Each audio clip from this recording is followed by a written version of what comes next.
Hello, this is Margot. You can find me on Twitch and YouTube at MargotintheMoonlight. And today I'm continuing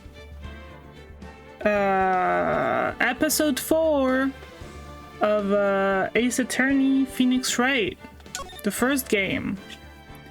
So, to summarize, let's see if I remember correctly.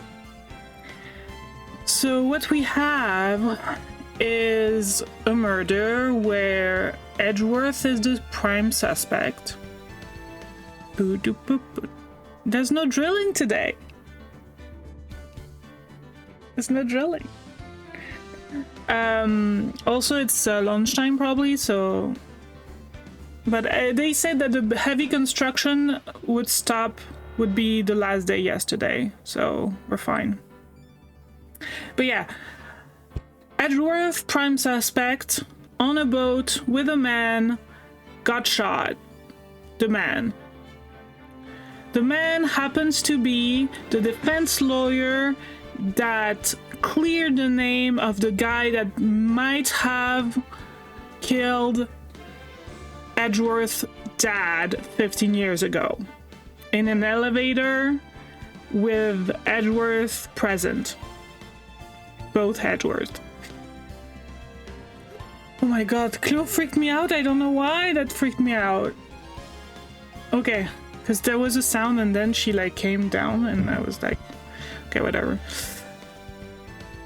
That's about it. But we proved that it wasn't Edgeworth because on the picture that was taken of the crime taking place, the person with the gun had it on its left hand, whereas there was a gun with Edgeworth's right fingerprints as the murder weapon. So we met an old man who's very sus and has a parrot that remembers everything for him because he's senile or seems to be. I don't know if that's true. And he's gonna be a witness. And yeah, that's about it. I'm excited. Should I wait for the ads? Nah.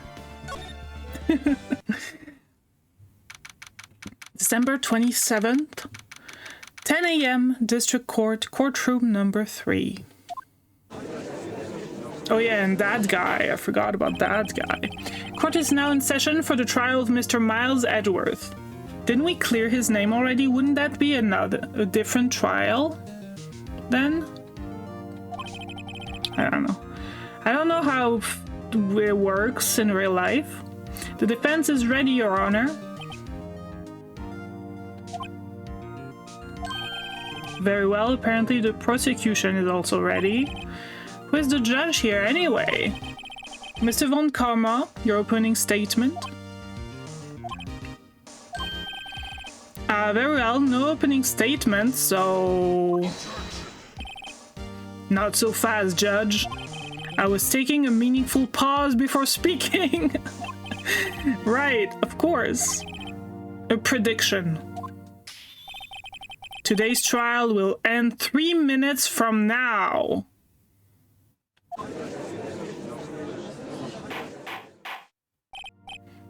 Order! Order! Mr. Von Karma, what is the meaning of your statement just now? Bah, must you question everything? It will be over in 3 minutes. We have no time to waste. I'll call my witness now. Right. Call my witness, my decisive witness, to the stand. It's that mysterious boat shopkeeper. Yeah, okay. I was like, okay. Well, I don't want to spoil anything if I remember something correctly. Witness, state your profession.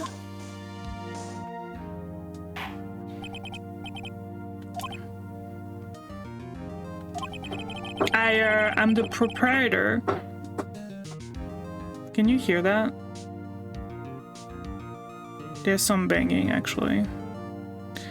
Proprietor of the restaurant The Wet Noodle at Gourd Lake. That is not true. And there are also rent boats. I feel like this guy is so sus. Beeping and bopping. Hi Kovu, how are you? Hope you're doing well. I'm really worried because I'm hearing some construction going off. It's supposed to not be loud today. Doing well for sure? That's great, I'm glad. The night of the incident, you were in the boat rental shop, correct? Can you hear that? No. For like the next 7 years, yeah. The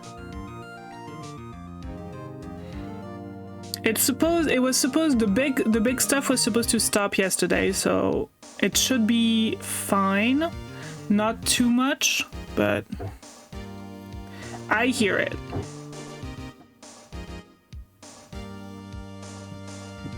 You can hear it too. That's fine. It's not horrible at the moment. The night of the incident, you were in the boat rental shop, correct? I'm gonna try to not, like, care about it. Yup, I was. Please testify. Wait a sec. We still haven't heard who this whole guy is. Raise an objection! Wait a minute. Also, the guy who might have killed Edgeworth's dad. We figured out his name, but I don't remember it.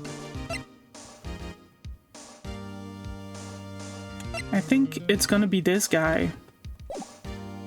Wait a minute, the witness hasn't stated his name yet. Look, Cleo is here.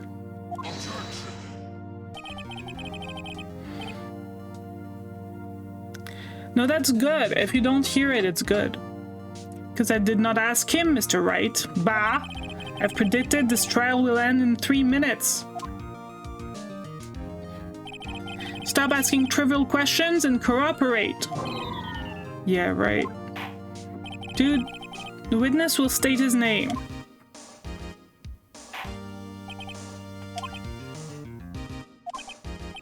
Well, I'm not really sure, yup. What do you mean? My, memory. No, I don't believe that. Your Honor, the witness does not remember anything beyond the last several years. The guy who was in the elevator that might have killed Edgeworth's dad, perhaps, was, like, how do you say that? Asphyxiated, with, like, didn't have a lot of oxygen. So he didn't remember what happened in the elevator and he had some problem with memory. So I'm thinking it's this guy, but I'm not sure. Ergo, he cannot recall his own name. Asphyxiated, yes. He can't recall, you say? Well, someone knows. He's employed. Like, no. That is not an acceptable answer. The guy is employed. He has to have, like, a name somewhere. What the hell? Okay. Nintendo logic. Video game logic aside, let's keep going. Yes, but the incident in question took place 3 days ago. He can testify. What? Very well. Let's hear his testimony then, shall we, witness? You're just accepting this guy has no name. Doesn't have a name. I don't remember the name of the guy that was in the elevator. I wish I did. The night of the murder. It was the night of the 24th, just after midnight. I was in the restaurant where I were in boat as usual. Then I heard a bang. Yep. Then I looked out the window. I saw a boat just floating on the lake. Then I heard another bang. So there are two bangs. Just about then, the boat comes back to shore and a man walks by my window. Very well. Bang, bang. What's that sound? That song? I used to listen to it a bunch. Very well, I'd like to begin the cross-examination. There is nothing to question in my witness's testimony. Shut up, Karma! I hate this guy. Ergo, no need for cross-examination. Besides, there are only 10 seconds left before our 3 minutes are up. Dude, you don't get to decide. I hate this guy. Judge, your verdict now. What? Yeah. What? Mr. Wright? What do you mean? What are you saying? Of course I'll cross-examine the witness. Very well, you may begin. Dude, you gotta chill. Excuse me, Mr. Von Karma? 3 minutes just passed. I see, well then, let's just take our time. You may cross-examine the witness.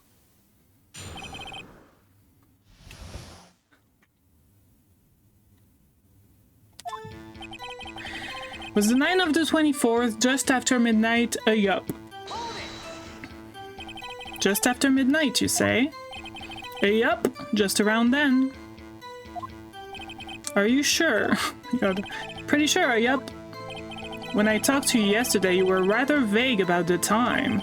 I'm surprised you seem so sure about it today. This guy. These two people, like, I'm gonna lose it. I asked him and he remembered. Isn't that right? Don't glare at me like that. I remembered it clearly. I did. Yup. You see, continue. I was in the restaurant where I rent boats, as usual. Is there anyone who can verify that? Well, I guess Polly could. That's not good enough for a court of law. Mr. Wright, exactly what's not good enough? Your Honor, this Polly is a parrot? A parrot? Don't be so hard on the girl, Keithy boy. Keith, the prosecution concede that we cannot prove the witness was in the shop. Witness, please continue. I think... Okay, I've played this game before a long time ago. So I remember some things, but not very much. And I think... Well, I'm not gonna say it. Then I heard a bang. Yup. And where did the bang seem to come from? From the lake, I figure. Are you certain? Yup. Good. Continue. When I looked at the window, I saw a boat just floating on the lake. Was there someone in the boat? It was pretty far out there. I couldn't see clearly. But I figured there was 2 men out there, yeah? Again, you can barely see and you assume it's 2 men. Could have been a woman. But you couldn't see them clearly. Yep, at the time, that is. At the time. Then I heard another bang. So you heard 2 gunshots total. Yup. That's what Lotta said in her testimony yesterday. Just about then, the boat comes back to shore and a man walks by my window. By your window? Yup, by my window, right outside the window of my little shack. And could you see the man's face saying, "Ma, how are you?" Well, the fog was pretty darn thick, but he was right there in front of me. I saw him. This is a rather important detail. Please add it to your testimony. Okay, dude. Have a bad feeling about this. That man was the defendant. He was saying, I can't believe he's dead.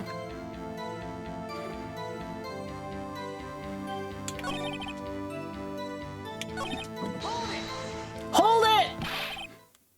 Are you sure? Uh-oh.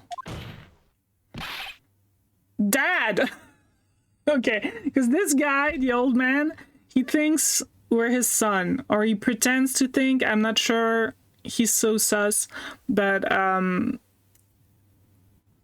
so he's going with it so that it helps. Dead Sergeant Keith. Oh, he said I can't believe he's dead, as he was walking by too. Okay. Doesn't prove anything, though. We already proved that the murder weapon was touched by, well, by Edward's right hand, where the picture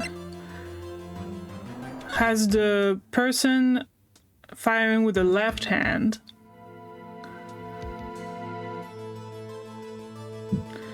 But, I mean, we'll see.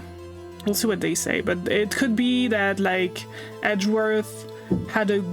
Well, it doesn't look like there's a glove on there. But had a glove on when firing and then touched it with his right hand ungloved or something. But, I don't know. Are you sure that the person you saw was Miles Edgeworth? It was him! That Edgeworth boy!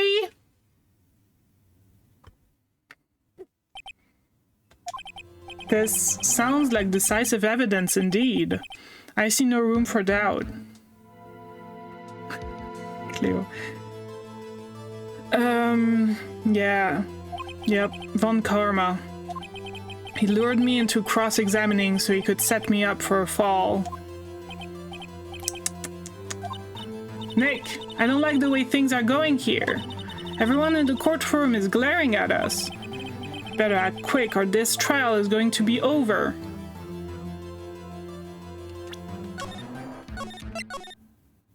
Ba-dum-bum. Raise an objection, I guess? For what, though?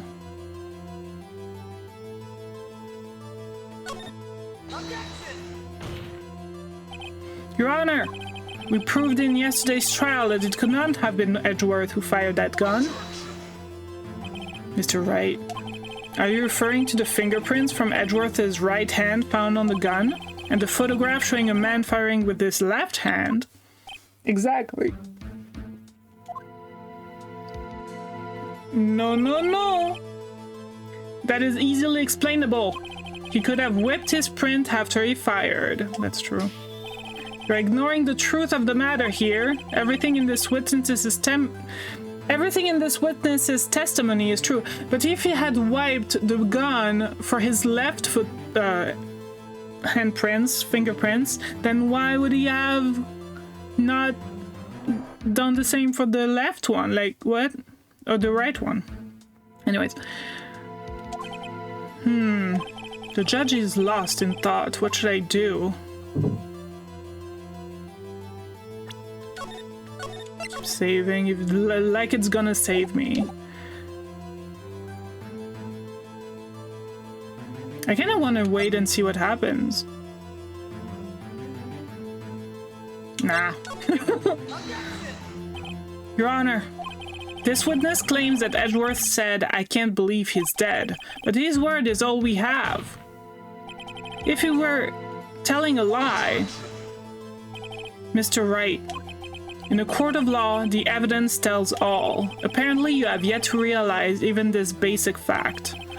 If you say this testimony is a lie, show us proof. Nick, do we have evidence?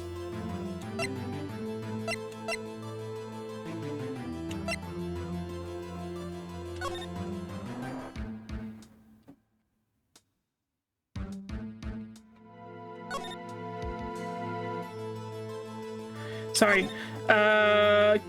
I'm looking at the case summary of DL6, which is like seems to be connected. Date December 28, 2001. Elevator District Courthouse. Air in the elevator was oxygen depleted at the time of the incident. No clues found on the scene. Victim data, Gregory Edgeworth, age 35, defense attorney, trapped in elevator returning from a lost trial with his son, Miles Edgeworth, age 9. 1 bullet found in heart. The murder weapon was fired twice. Yanni Yogi, okay, I think Yanni Yogi, he was 37 at the time. He would be 52 now. Could be the guy on the stand right now, Yanni Yogi. Court bailiff, trapped in an elevator with the Edgeworth. Dude! Ba-dum-bum-bum. Okay. Court bailiff, trapped in an elevator with the Edgeworths. Memory loss due to oxygen deprivation. Memory loss. After his arrest, fiancée Polly Jenkins committed suicide?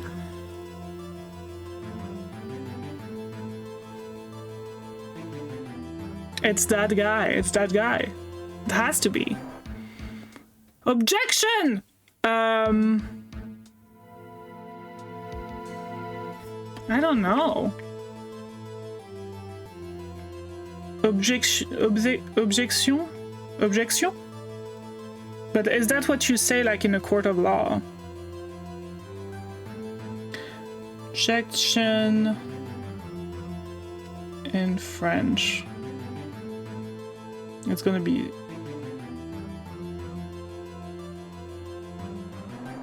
Let me check, wait. On my good app, word reference.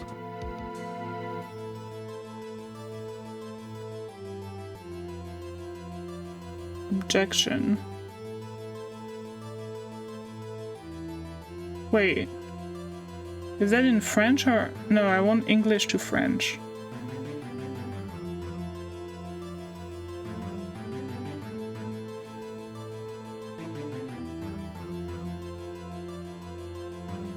Yeah. Objection. Objection! Yeah.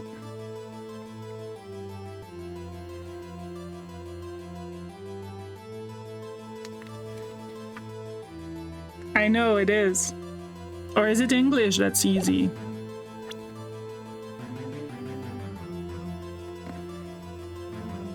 So yeah, so his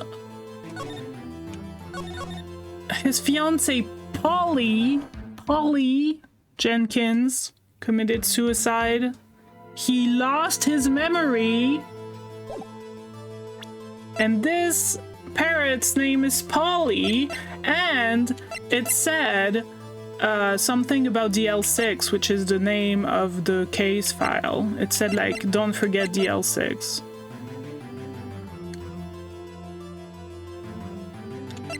Let's see if there's anything that I can say that's different, that contradicts anything.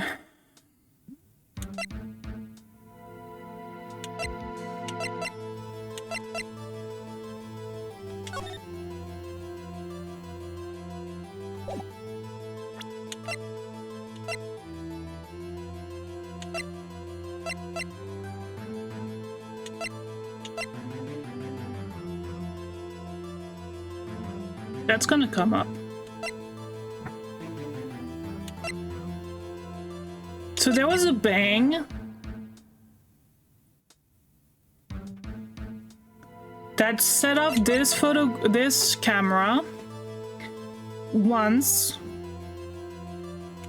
and that took this photo. But like, there's 25 minutes between these two photos. That's a lot of minutes.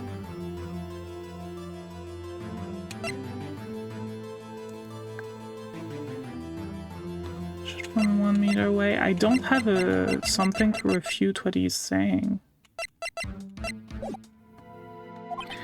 It's not good. There's nothing I can do. Are you sure? To be honest, I don't know what to do anymore. Please, Can you hear me, sis? Please! We need your help! Nick needs you. 3 minutes was perhaps too high an expectation. However, 15 minutes isn't bad. This must be a new record. Enough! The witness may leave the stand. Damn it, Janet. We have to call Polly to the stand. This court needs no reason to further prolong the trial, nor is there any need for more time to decide the case against the defendant. I have a witness! This case is extremely clear. I see no room for Wright's interpretation of the facts. What? No! This court finds the defendant, Mr.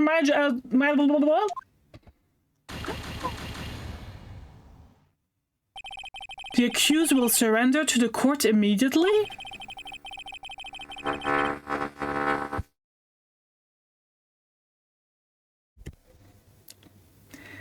To be held pending trial at a higher court... There's no way you can't hear that. It's like right in my ear. To be held pending trial at a higher court within a month from today's date.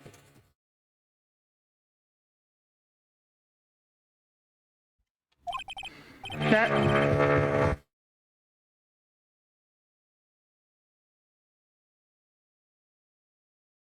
Damn it. What did I do? Can you even hear me when I talk? Probably. That is all. This court is adjourned.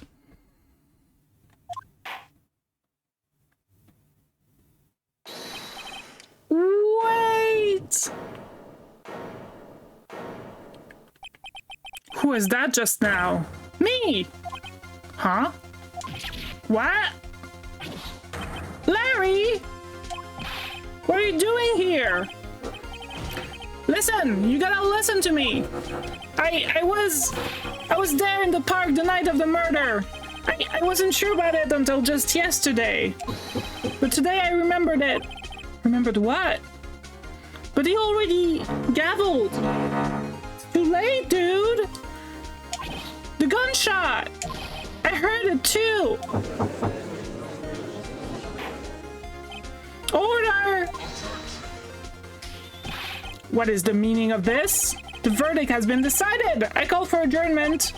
One moment, Mr. Von Karma. So you say you heard a gunshot? Yeah, I did, a gunshot, that night! I was sitting here in the audience listening to the testimony, then I realized something he said was different from what I remember. Anyhow, I can just sit here and let you call Edgy a murderer. It's just not right. I'll testify. Let me testify. Go, Larry. Well, this is the first time something has happened like this in my court. I'm not quite sure how to proceed. Judge, you've already given your decision. The trial is over. Nick. This is it. Larry's given us one final chance at this. She's right. If only it wasn't Larry. He could make things even worse. Mr. Edgeworth was just declared guilty, Nick. It doesn't get any worse. You're right. Okay, sometimes people can read my thoughts because when it's in blue and like in parentheses, I feel like that's me thinking, and people are responding to my thoughts. What? Your Honor! If there is another witness, it is our duty to hear him speak. Right here, right now. A waste of time. The verdict cannot be overturned. Allow me to speak my opinion. In all court proceedings, it is our duty to prevent an inaccurate verdict. In order to make sure no mistake has been made, every witness should be heard. What is this? I withdraw my previous verdict of guilty. Hell yeah, bitch. Mr. Von Karma, I order you to call this new witness to testify. Now! What? The court will adjourn for a 5-minute recess. I'm gonna try to fucking make him say stuff. After that, we will hear his new witness. Look at him.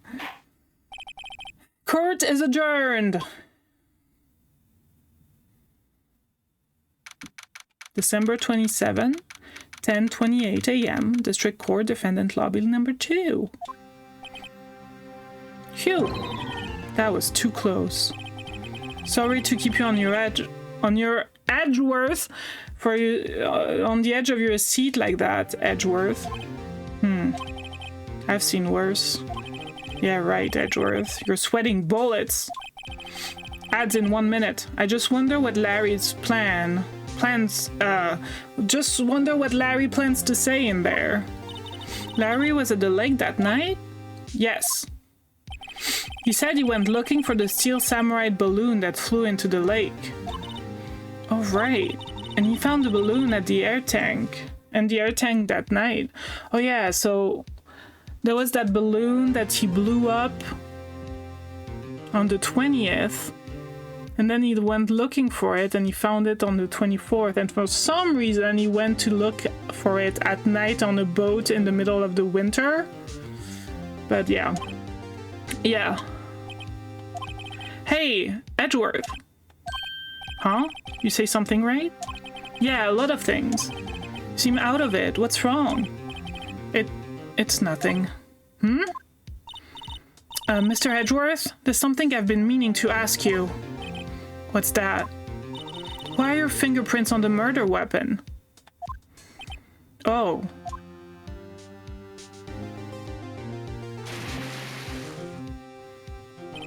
When he fell into the lake, I went into a daze. I couldn't understand what had happened. I couldn't think straight. Then I saw the pistol lying on the floor of the boat in front of me. I picked it up without thinking. I didn't have a reason, really. I see. Right? Yeah. This might be our chance. Our chance? Von Karma has only ever run perfect trials. Perfect trials? Perfectly prepared witnesses, perfectly complete evidence. That's the secret to his success. This is the first time he's ever had to deal with something unexpected. In 40 years? In murder trials? He has to let someone he hasn't even talked to testify before the court. And that someone is Larry. What are you getting at? It's likely his testimony will be full of holes, right? That's right, Nick. No 10-minute trial this time. We'll milk this one for all it's worth. Hey, it was 15 minutes. 15! Everything on Larry's now. December 27, 10:35 a.m. District Court, courtroom number 3. Let's go. Court is now back in session. Witness, please testify to the court about everything that you saw on the night of December 24th. Right, leave it to me. Please, Larry, don't mess this one up. I hate to admit it, but you're our last chance. Von Karma didn't even have time to prep his witness. I just hope Edgeworth is right about this being our big break. The night of the murder. That night, I was out in a boat on the lake, so there were 2 boats. I was looking for something and found it. So I quietly slipped the boat back in at the rental shop dock. Then just as I was thinking about going home, I heard this bang. I looked out over the lake, but I didn't see a boat. So after I heard that single gunshot, I went home. There is proof of that. We have proof of that. That was an unusually vague testimony, even for this court. In any case, Mr. Wright, you may begin your cross-examination. Yes, Your Honor. What's wrong, Nick? It's Larry. I have no idea what he's going to say if I press him. I'm a little scared. Well, we've come this far. There's no way to go but forward, Nick.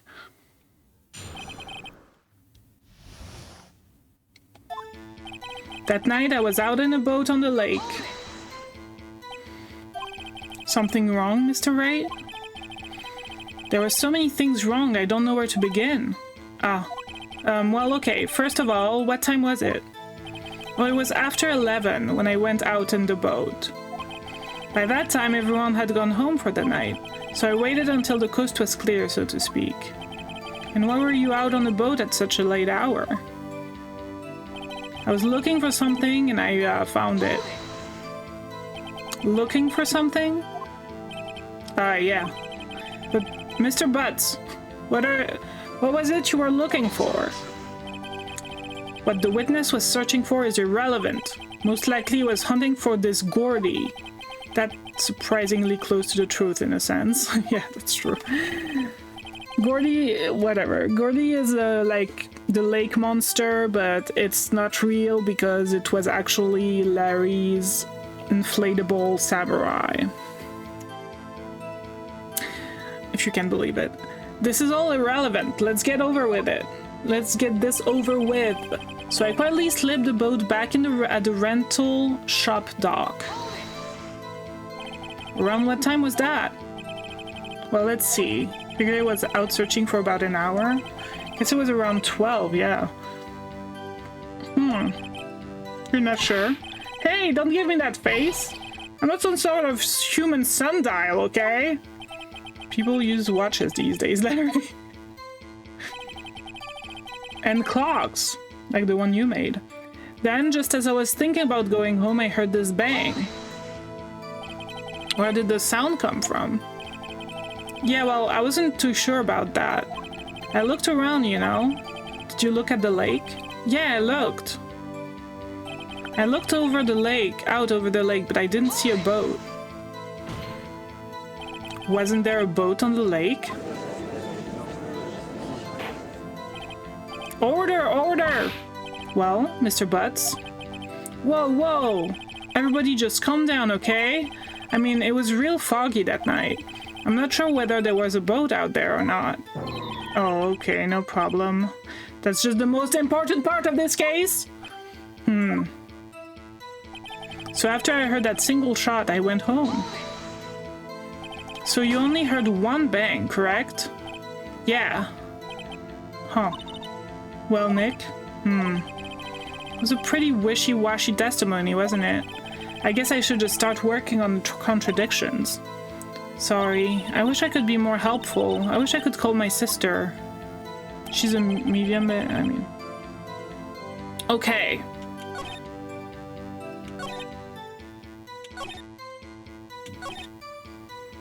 Okay, let's try this.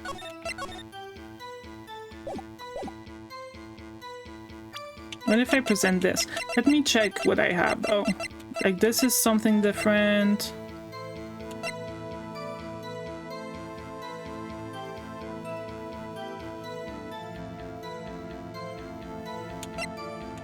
Is that too early to do this? Yeah. Your Honor, that statement contradicts this evidence. Yeah, that's too early for this. Okay, that's fine. That's fine. Didn't see a boat.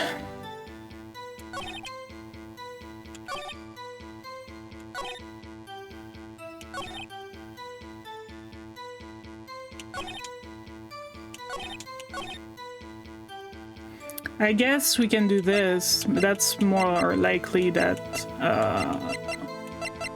that's what I have to do. I heard two sounds like gunshots just after midnight on 12/25. Yeah, that's it. Wait a sec, Larry. Oh, okay. Every time okay. With these, you want to go faster than what they are going for, usually. Like... I thought it was obvious that he heard only one gunshot and that I was supposed to figure out why.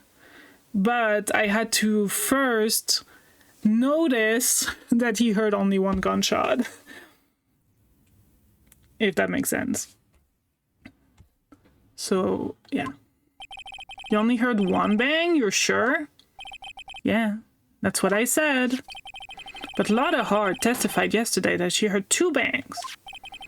And the old man just now said the same thing. They both heard 2 gunshots that night.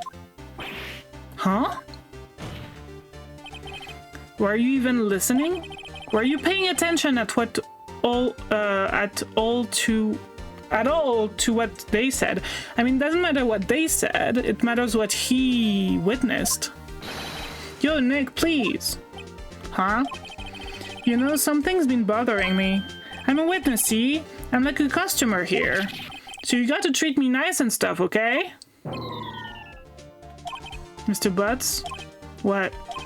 You only heard 1 gunshot? Are you sure? Well, to tell you the truth, I'm not sure. Huh? Not sure? How could you not be sure? Yeah, well, I might have missed the other gunshot. I was listening to something else. Something else? My radio, dude, with my headphones. What?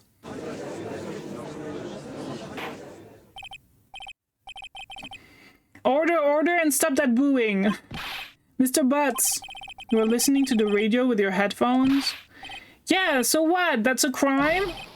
I listen to my radio. Everybody listens to the radio. No. What's the big deal? Huh. Mr. Von Karma, your opinion? Waste of time. I do not accept this witness nor his shoddy testimony.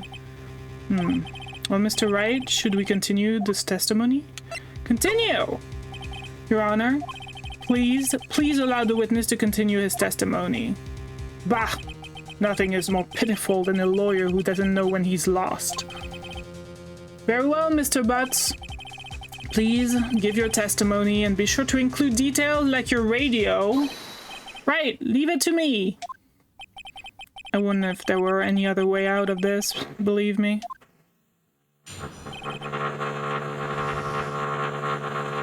What Larry heard. I don't know what to do with the drilling. It's lonely being alone on Christmas Eve. That's why I was listening to an old requests show on the radio, see? I was listening to it real booming loud like. But I'm sure I heard that gunshot, so he heard the first one but not the second one. I remember exactly what the DJ was saying when I heard it too. Oh, maybe the time or something, it will help. You are listening to your radio at high volume? Yeah, what's the big problem? Can't a man listen to his radio in peace? Isn't this a free country? I truly believe Larry has no idea what the problem here is. Judge, can you believe a word this witness says? What he heard was probably nothing more than a drum beat from the radio. True enough, it is difficult to believe this testimony. Wait, Your Honor.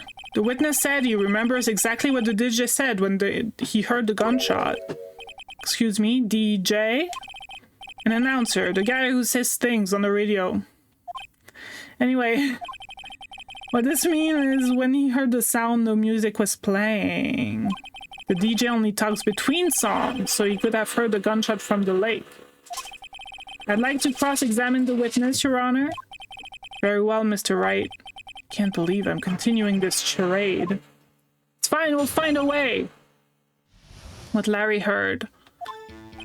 It's lonely being alone on Christmas Eve. So you turned on the radio? Right. I just wanted to hear someone's voice, you know. Don't know what it's like out there alone on Christmas Eve, alone. I shouldn't have said anything. That's why I was listening to an old requests show on the radio, see? Do you by any chance remember the name of the program you were listening to? This has nothing to do with the case, Your Honor. Objection sustained. The witness was listening to the radio, that is all we need to know. Why is that objectable? Tell us, Mr. Butts, how loud was your radio set to that night? I was listening to it real booming loud like.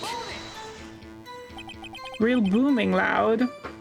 Yeah, like this drilling you can hear. Yeah, you know? And you had headphones on? Yup. I wouldn't think you could hear anything going on outside at all. But I'm sure I heard that gunshot. Can you prove that? No, of course you can't. Nah, I can prove it, but I remember that moment real clear. I mean, while I was talking about it, it came back real clear to me, you know? I remember exactly what the DJ was saying when I heard it, too. What did she say? How do we know it's a woman? Mr. Wright, please cease these pointless questions. What possible good could knowing what the radio DJ said to us? Indeed, Mr. Von Karma has a point. I'll allow the question only if you see some reason why we should care. We should care. We should care, Your Honor. Of course we should. Why? Well, how do you know if we don't ask, huh?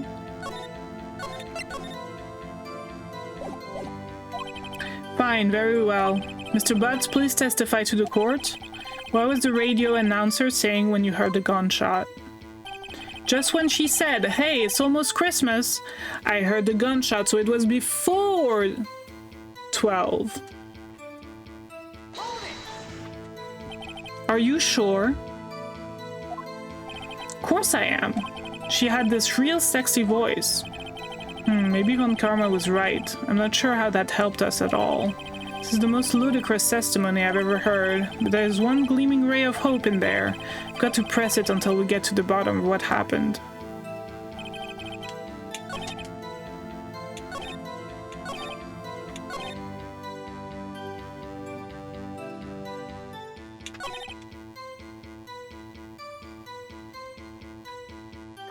No.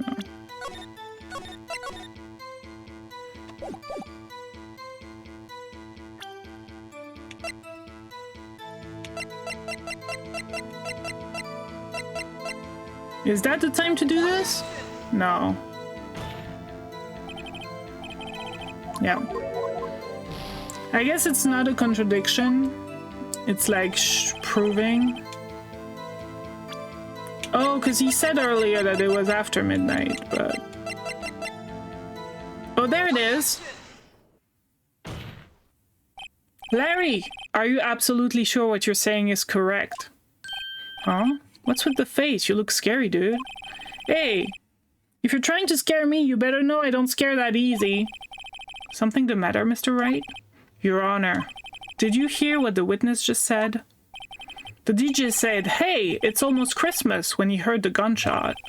Indeed, and almost Christmas means it wasn't Christmas. So you realize what this means. When he heard the gunshot, it was still Christmas Eve. That would seem to be the case, yes. But that contradicts the two testimonies we've heard so far, Your Honor.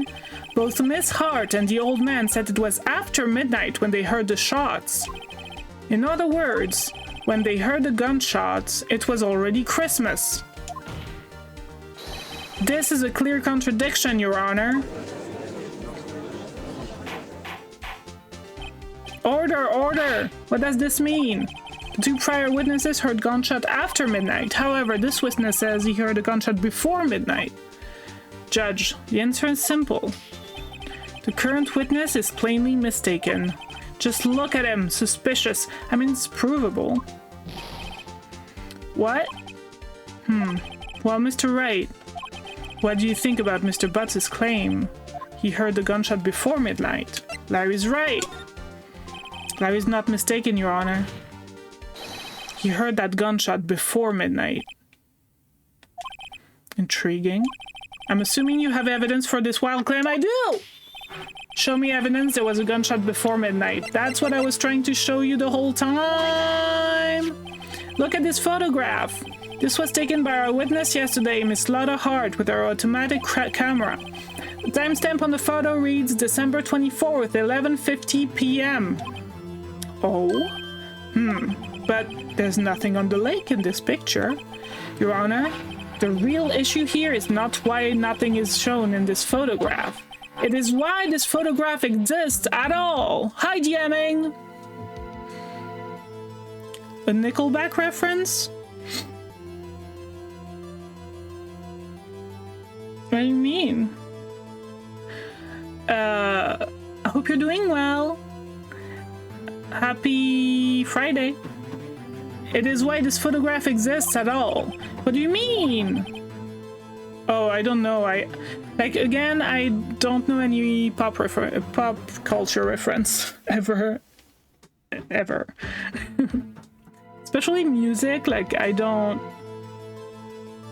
I only listen to my stuff and not my stuff, but like I never listen to like anything that has ever been like popular or things that have been popular but in the past. Like a long time.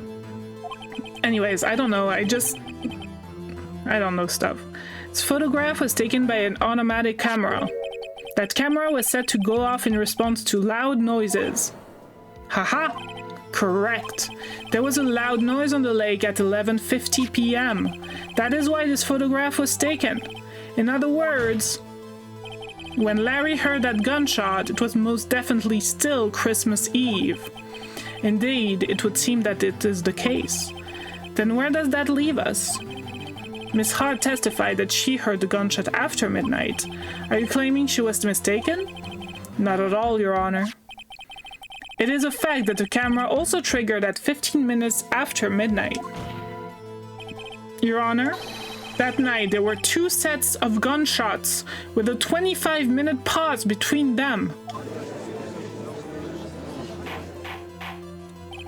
Why would this be? If only Edgeworth would tell us at what time it happened, it would help so much.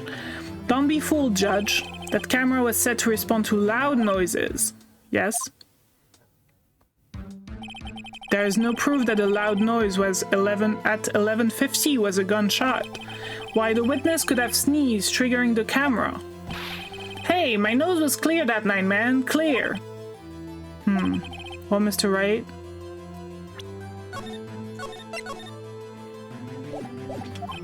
There's no turning back now.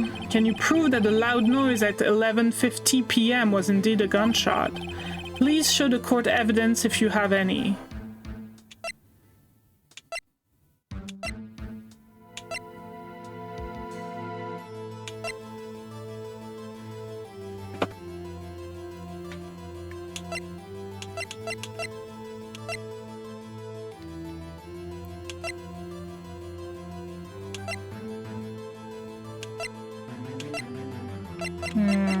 Why? I don't. Fired 3 times. Maybe? Yes! This is my evidence. The murder weapon? Something about this pistol was bothering me, Your Honor. The thing is... Okay, we'll see. But the thing is... Fired 3 times total in its lifespan of a gun? Or 3 times that night? It doesn't say. Both of the witnesses who testified yesterday heard 2 gunshots. However, the murder weapon was fired 3 times. When was the last shot fired? Only now have I realized the truth. That 3rd shot was the shot Larry heard just before midnight. Oh! I just thought of something. What if... No. I don't know. Okay, I was gonna say, what if...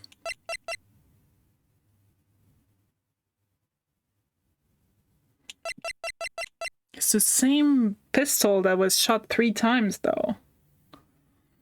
And we know it's the murder weapon. But I was thinking that maybe...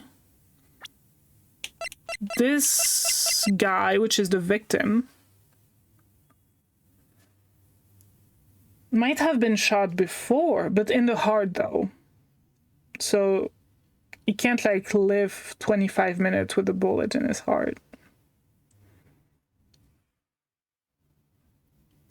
So no. Order.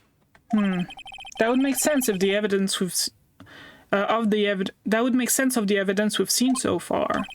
However, this leaves me wondering exactly what did happen that night on the lake. I mean, yeah, exactly. If this is true, there were 2 sets of gunshots separated by 25 minutes.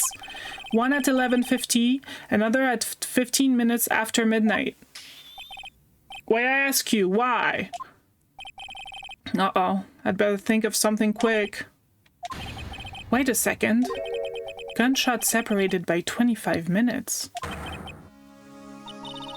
What's wrong, Nick? What is wrong? I have it. I have it! Huh? Remember the case with the steel samurai? Yeah, of course I remember. The murderer in this case had the same idea as the murderer in that case. What?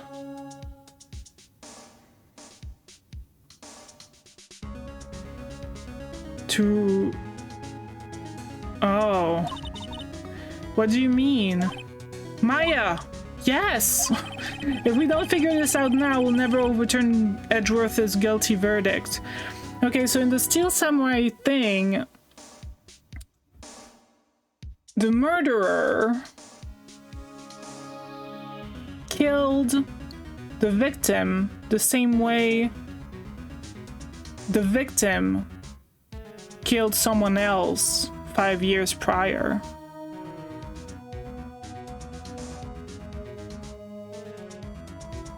If we don't figure this out now, we'll never return the Got a hunch, I'm going to run with it. Right, I mean, is this safe?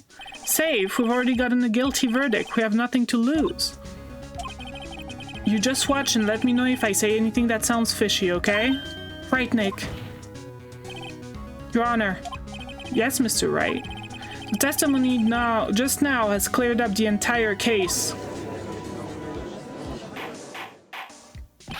What do you mean, Mr. Wright? So you finally realized the truth. There can be no other murderer here than Miles Edgeworth himself. Wrong, Von Karma. A man was shot that night, but it wasn't Edgeworth who did the shooting. No, no, no. Listen, rookie. Take a deep breath and consider the facts. At the time of the murder, one boat was on that lake. This was shown by the witness's photograph. The defendant, Edgeworth, and the victim, Robert Hammond, were on that boat.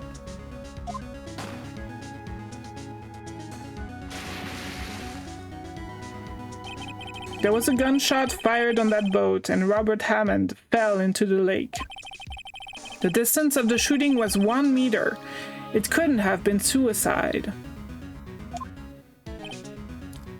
I mean, you can do that.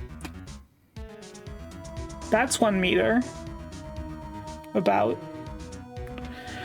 Well, the guilty party has to be the other man on that boat. I admit it, it's hard to imagine any other possibility. Yes. But this assumes that the victim was shot at 15 minutes after midnight. That's what I was saying earlier. But in the heart, though, you wouldn't survive for 25 minutes. What do you mean by that, Mr. Wright? We have photographic evidence of the time of the shooting. The timestamp on the photo says 0:15. But Larry heard a gunshot 25 minutes before that. Also, I like that it says 00:15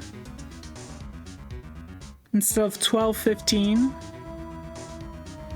It's supposed to be in the US, but... Or at least in the West, like Pacific time. But Larry heard a gunshot 25 minutes before that. Robert Hammond was killed then, 25 minutes before the shot on the lake. That's the only way that Edgeworth could be innocent. Mr. Wright, are you quite mad? Explain who the 2 men on the boat are.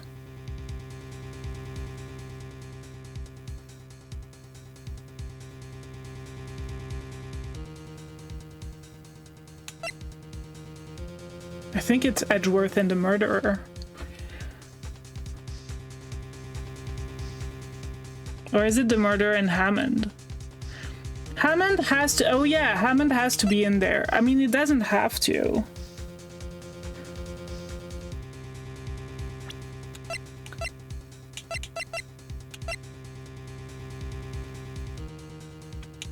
I think it's... But wouldn't Edgeworth would have told us? If he wasn't on the boat? I mean, he's in shock and he's reliving... Oh, I remember something, I think. He's reliving something he's lived before that's traumatizing. Adds in 1 minute. So maybe his head is fuzzy and the murderer was counting on that?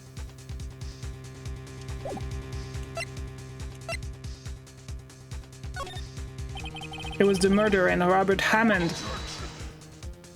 What are you saying? That contradicts what you just told the court. You said that Robert Hammond had been killed 25 minutes before the gunshot. Yeah. Not on the boat. Also, might I mention, the defendant, Mr. Edgeworth, has admitted being on that boat. Oh, shit. All right, Your Honor. Crash and burn. Damn it. Mr. Wright, your claimant has already been declared guilty once. I'm going to have to penalize you for this foolishness. Okay. I'll ask you again. My God.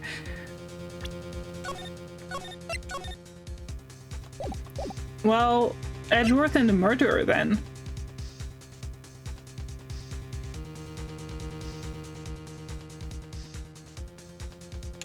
I don't know. Yeah, so yes, Hammond couldn't have survived 25 minutes with a bullet in his heart, so it has to be Edgeworth and the murderer. Of course, it was Edgeworth and the murderer. After the murderer killed Robert Hammond at 11:50, he assumed the guise of Mr. Hammond and met Edgeworth.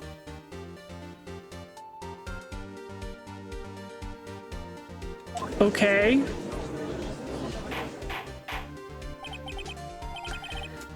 I don't want to talk about it, Jarvitz.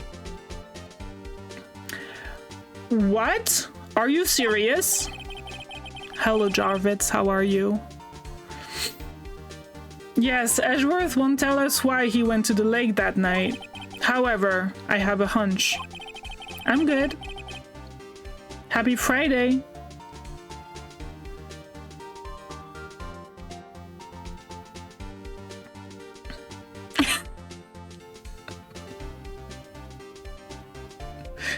Construction is not quite over. There was drilling going on earlier. I hope it stops now. Am I supposed to know what to buy now? That night, Robert Hammond called Edgeworth to the lake. Now, Edgeworth didn't know Robert Hammond's face that well. That's why he didn't suspect anything when the murderer took Robert Hammond's place. Okay, that's going in a place I didn't think of. I'm not sure what to make of all of this. Ludicrous. Mr. Wright, tell us the name of the murderer then. I think I know.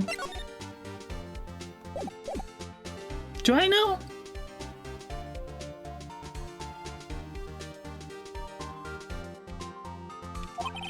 The murderer's name, right, it's...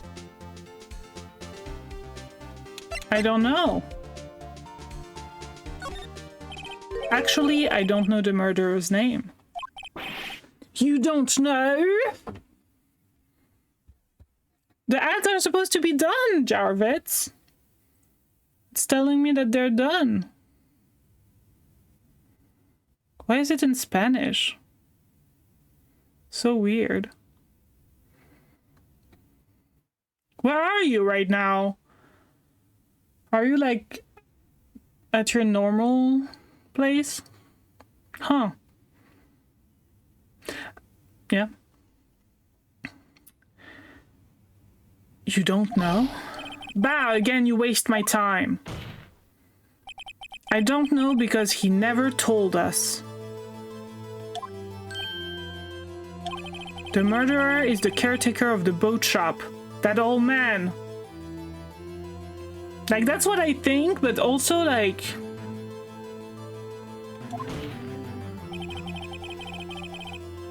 I think he's involved. I don't know if he did it.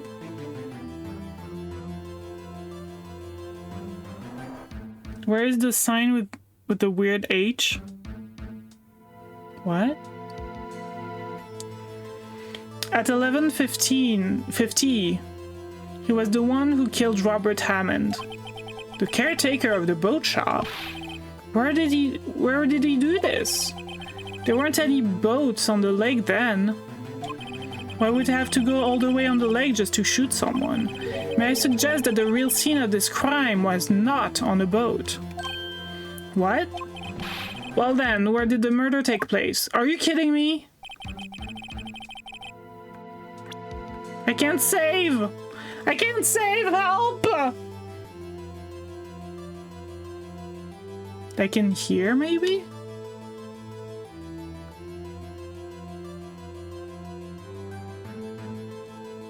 But the camera would have heard it.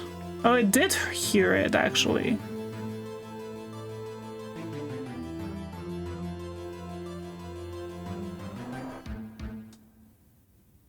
Ba-dum-bum-bum.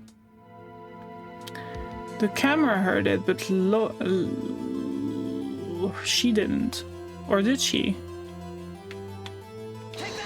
I don't know. Here, of course, the boat shop where he lives. That way he could meet with the victim without anyone seeing. Do you have proof that the boat shop was the scene of the crime? Recall Larry's testimony, if you will.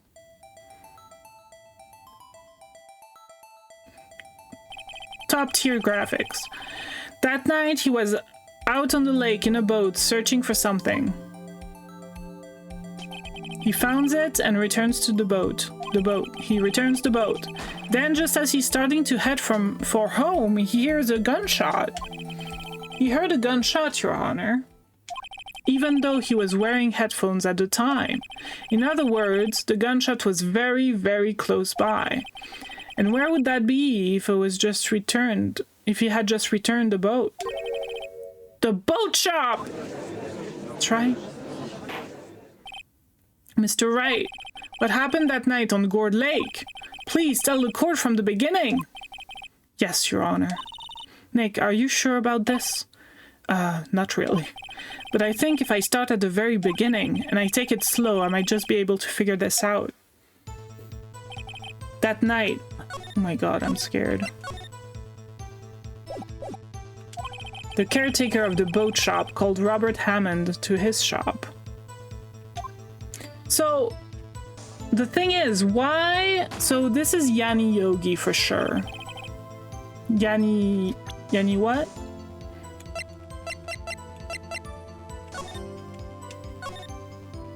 Yanni Yogi, yeah. This has to be Yanni Yogi.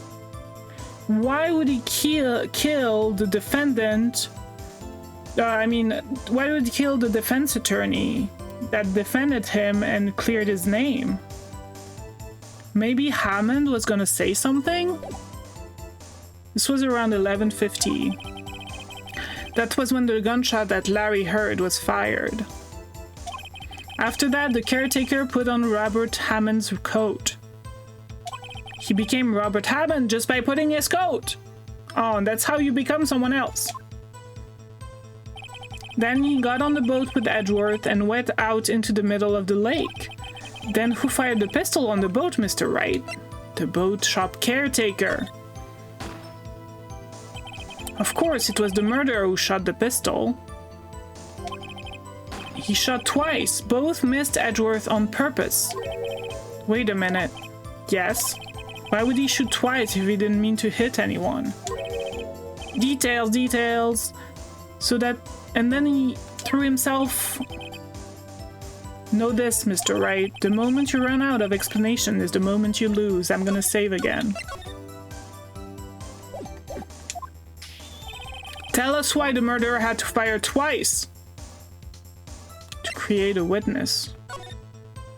I believe he shot twice to create a witness, Your Honor. create a witness. The murderer lifts his pistol and fires one shot. Oh, so someone is like, oh my god, there's a shot! Let's look! He looks, they look, and there's two people on a boat and another shot is being fired, okay. That ensures that anyone who heard the shot will look at the lake. Indeed, Miss Hart did exactly that after hearing the first gunshot. Next, the murderer waits a bit and he fires again. Then,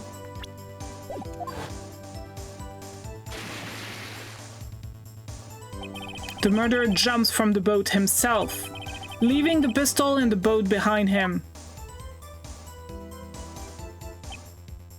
Thank God he was left-handed. I see. To someone looking from the edge of the lake, it would appear that one of the men on the boat had shot the other. The murderer didn't know about the automatic camera, of course. That's why he shot twice, to draw attention to the boat. Once you realize that, everything else falls into place. The boat shop caretaker swam back to his shop, then he put Mr. Hammond's wet coat back on the body, and then threw the body into the lake. This is what happened, Your Honor. These are the events that transpired that night on Gourd Lake. Here we go.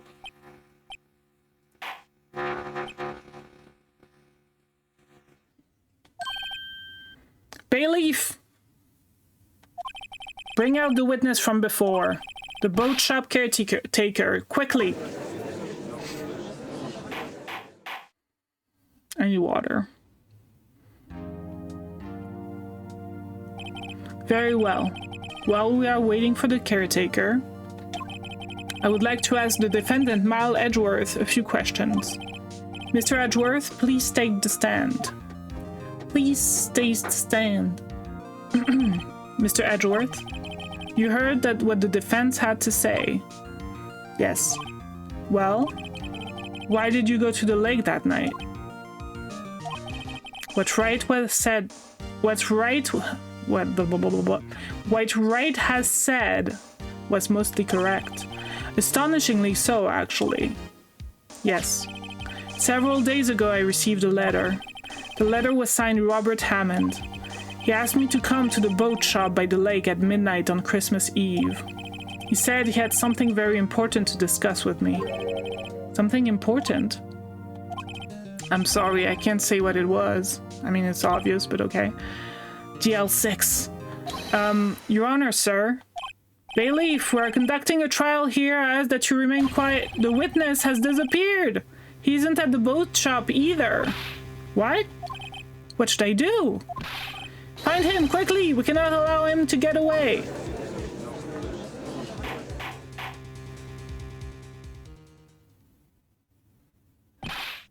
Mr. Von Karma, your witness has disappeared.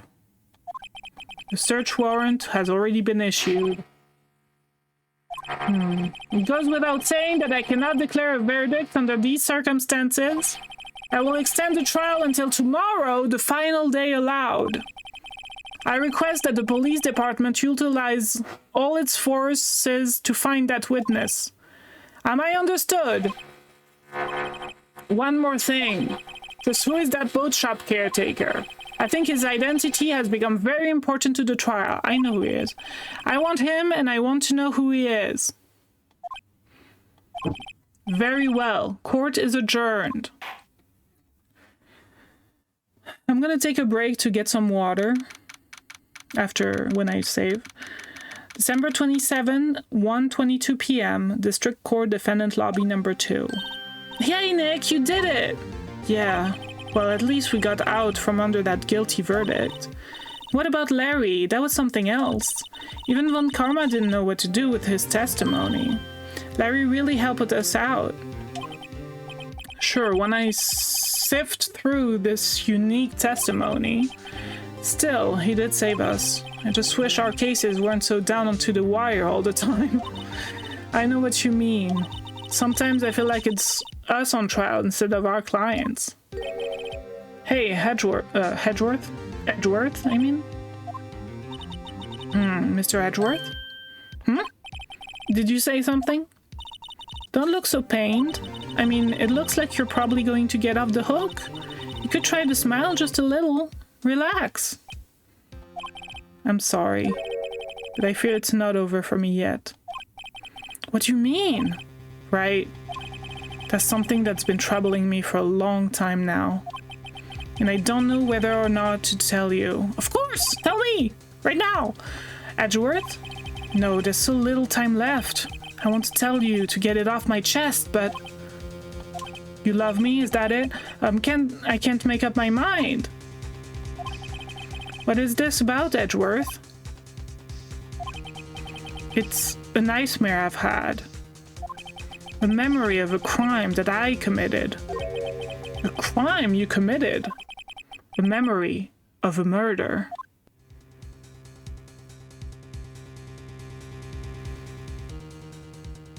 To be continued. Boom, boom, boom.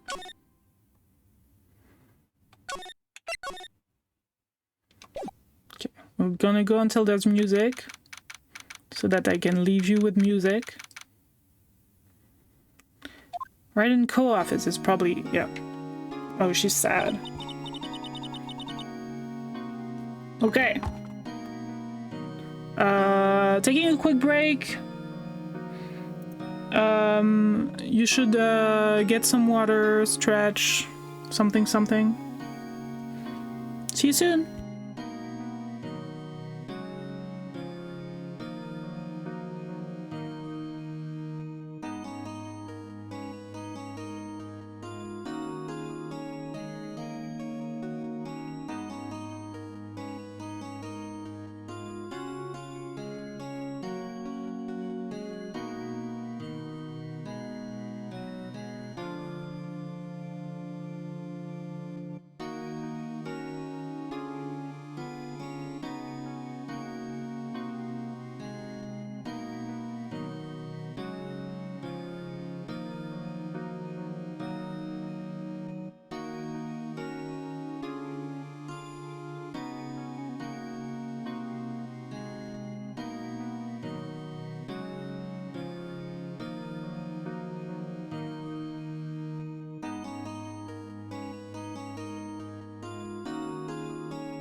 Hi, I'm back. And Maya is sad. What was Mr. Edgeworth talking about? A memory of a crime that I committed. A memory of murder. I think I remember a little bit. Do you really think Mr. Edgeworth killed... I don't believe it. Not Edgeworth. Some painful memory has been troubling him recently. But he's never take someone's life, never. Nick? Yo! How's everyone doing? What do you think of my performance today? I had them swooning in the aisles, huh, Maya? Swooning? Me? Oh yeah, I do remember feeling faint. Right on, tell me the truth. It was like love at first sight, right? Right, Nick? Huh, me? Well, maybe my heart skipped a beat or two. I think you can do better than that. Come on, I saved Edgeworth in there, dude. AG. You guys should be bowing before me, yeah. Bow before your hero. Okay, let's talk to you. Larry, you really helped it out in the trial today. You did. If you weren't there, Larry, I'm sure Mr. Edgeworth would have been found guilty. But seriously, Nick, that boat shop caretaker guy is pretty suspicious. But Edgy ain't off the hook yet. Way to spoil the mood, Larry. Hey, I'm just a guy sitting in the audience, you know? But from where I was sitting, Edgy seemed pretty edgy. I mean, can you really know he's telling the truth about that night? Nick? I don't know. But what I do know is I'm going to believe in you two until the end. Us too? Edgeworth and... Who else? You mean me, right? Nah, he means me, right, Nick? Yeah, you, Larry. Not me? But why you, Larry? Huh? Actually, yeah. Why me, Nick? Enough with the silent treatment.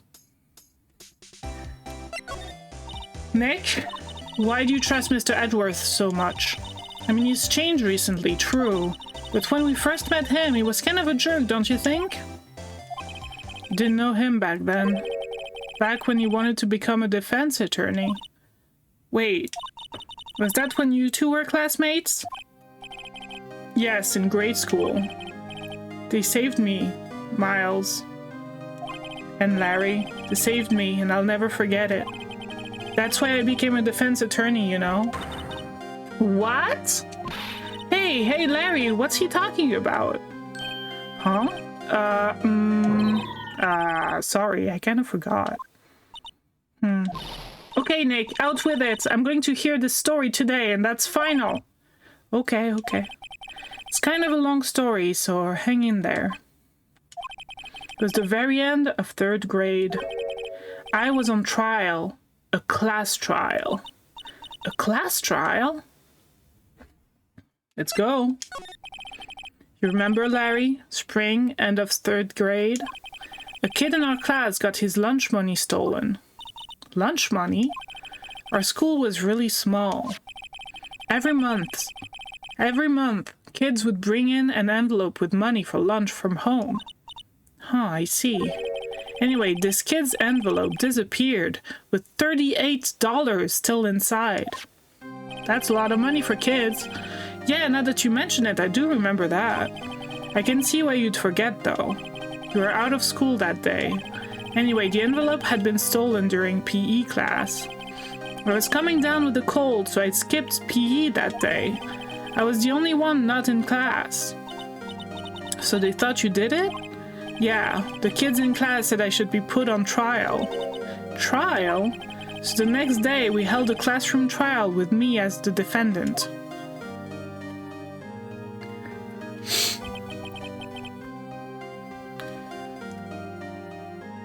What kind of teacher is that does that? What the hell, man? I didn't do it.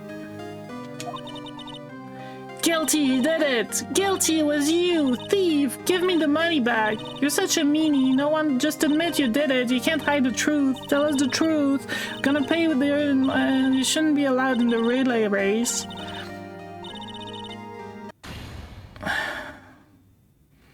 Now, Phoenix, you know you shouldn't steal people's money. It's not right. Fucking teacher. In the end, even the teacher thought I'd done it. Go over and apologize, Phoenix. Aww, look at him. So cute. What is that t-shirt? I didn't know what was happening. I was so sad, I couldn't stop crying. Everyone was staring at me like I'd done it. I tried to apologize. I went to where the boy whose money had been stolen was sitting. That's when it happened. Objection!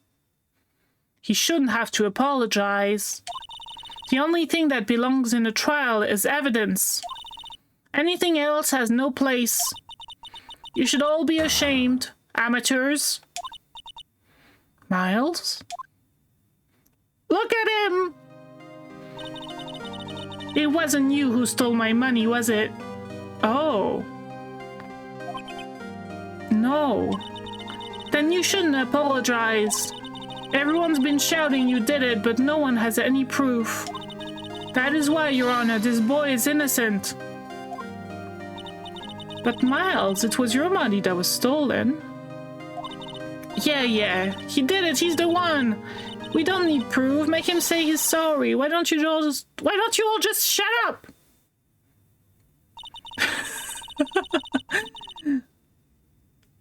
This is always how it is. Everyone ganging up and picking on one person. Just think how he feels. He said he didn't do it, so he didn't do it.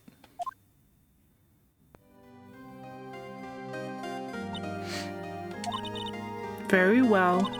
I will replace the money myself. Wow. This class trial is over. What the hell? This is...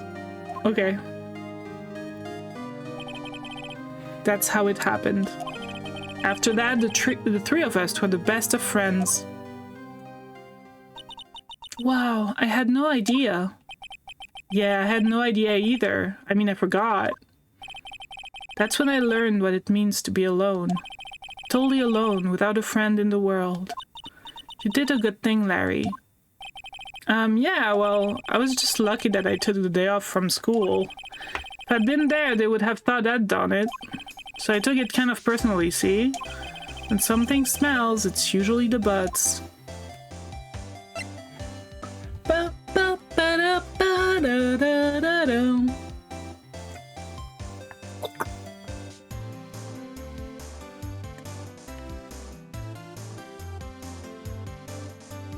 After the trial.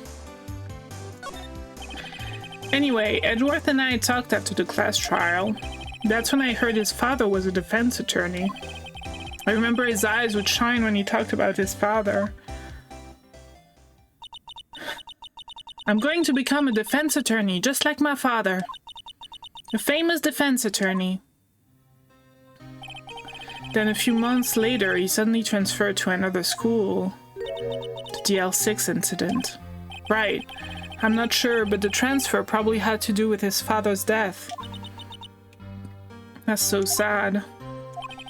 But several years later, when I heard Edgeworth's name again, there was an article about him in a newspaper. The headline was something like "Dark Suspicions of a Demon Attorney." Fabricating evidence, manipulating testimonies, covering up facts. The article said he'd do anything to get a guilty verdict. Anything. Huh. But why? What happened? I mean, that's not the Edgy I used to know at all. That's what I thought too. I tried to get in touch with him, I don't know how many times. He never replied. Guess he didn't want to see his old friends. He couldn't just drop it though. I wanted to meet him, to learn why he had become who he became. That's when I decided... That's why you become... Wait, you don't mean that's why? That's why you became a defense attorney, to meet Edgeworth? Are you in love with him or something? Which is fine, but that's pretty like far to like change your whole life. To change your whole life just to like see someone you haven't met in like 15 years, you know? Ads in 1 minute. Ben! That's my ship! Hell yeah! If I was a defense attorney, I knew you had to meet me whether you wanted to or not. No, you, Ben! Hope you're doing good today. And every other day. I mean, yeah, like you don't do that for anyone. Even like someone you were in class with 15 years ago. There has to be something. Thank you. And good morning, I'm assuming. In court. Edgeworth believed in me and I believe in him. I mean, I guess he's very like grateful, but I don't know. It's, yeah. He's in pain and no one's on his side. I'm the only one who knows the real Edgeworth. I'm the only one who can help him. Whoa, Nick! So it's that why you helped me out for free? Oh, you didn't sleep yet, did you? Yes. I helped you because I believed in you. Except I don't remember saying I'd do it for free. True. Oh, Nick! Nick! Nick! We have to save Mr. Edgeworth! If it's the last thing we do, okay? Right. It very well may be. First, there's that rental boat shop caretaker. We need to find out who or what he is. I'd settle for who. I guess I can clean out some of this evidence if I no longer need. Thank you. Okay, let's go. Okay. That's not that much less stuff, but it's a little bit.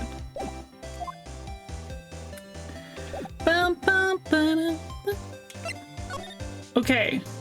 Let's see if we can talk to Edgeworth. Detention center, visitor's room. You look as grim as always. Mr. Edgeworth? I heard the story about the class trial. Class trial? What do you mean? You don't remember? No, I don't. Your lunch money was stolen, wasn't it? In 3rd grade? Lunch money? Welcome back from the edge. Thank you for your patience. Yeah, I was saying you didn't sleep, did you? It's morning, but I mean, you know, it's fine. Lunch money? Oh, right, yeah. I seem to remember something like that.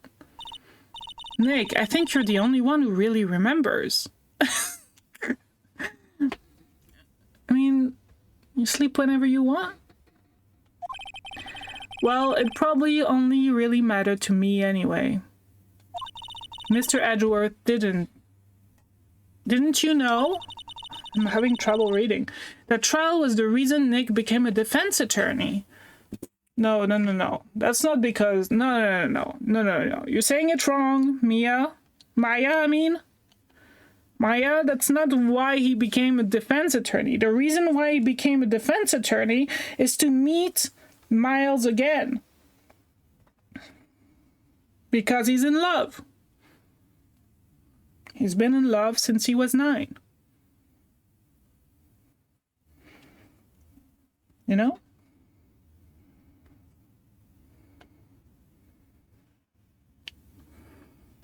Okay. That's better. Oh my god. Oops. Wait. Did that not work? Okay. Gotta make illustration progress, but I'll say your streams are always great to sit back or to sleep. Yay! I love that. I love to be a chill stream. Although sometimes I just yell out of nowhere. So that's not ideal.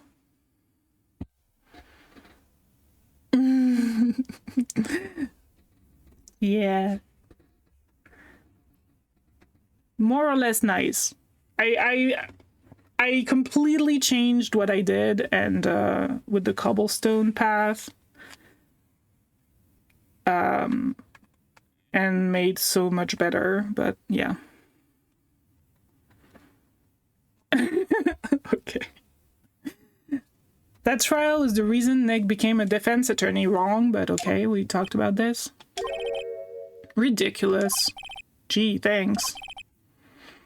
That said, it does sound like the kind of thing you'd do. You haven't changed a bit, have you, Wright? So simple. To a fault, even.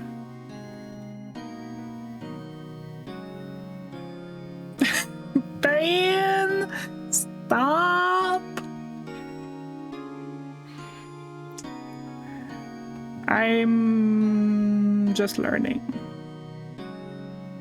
But yeah, I scrapped it all. Except, like, of course, the flowers, because the flowers were... Did I do the flowers on stream? I think I did. Oh yeah, it was such a mess. It's so much better now. Well, maybe, yeah, but I think you changed too much, Edgeworth. Perhaps. I kept some stuff, but... No, I just changed it for the better. But I didn't keep what it was like before. Yeah... But then it gets cluttered. And I can remake it pretty easily. I know exactly how I did it.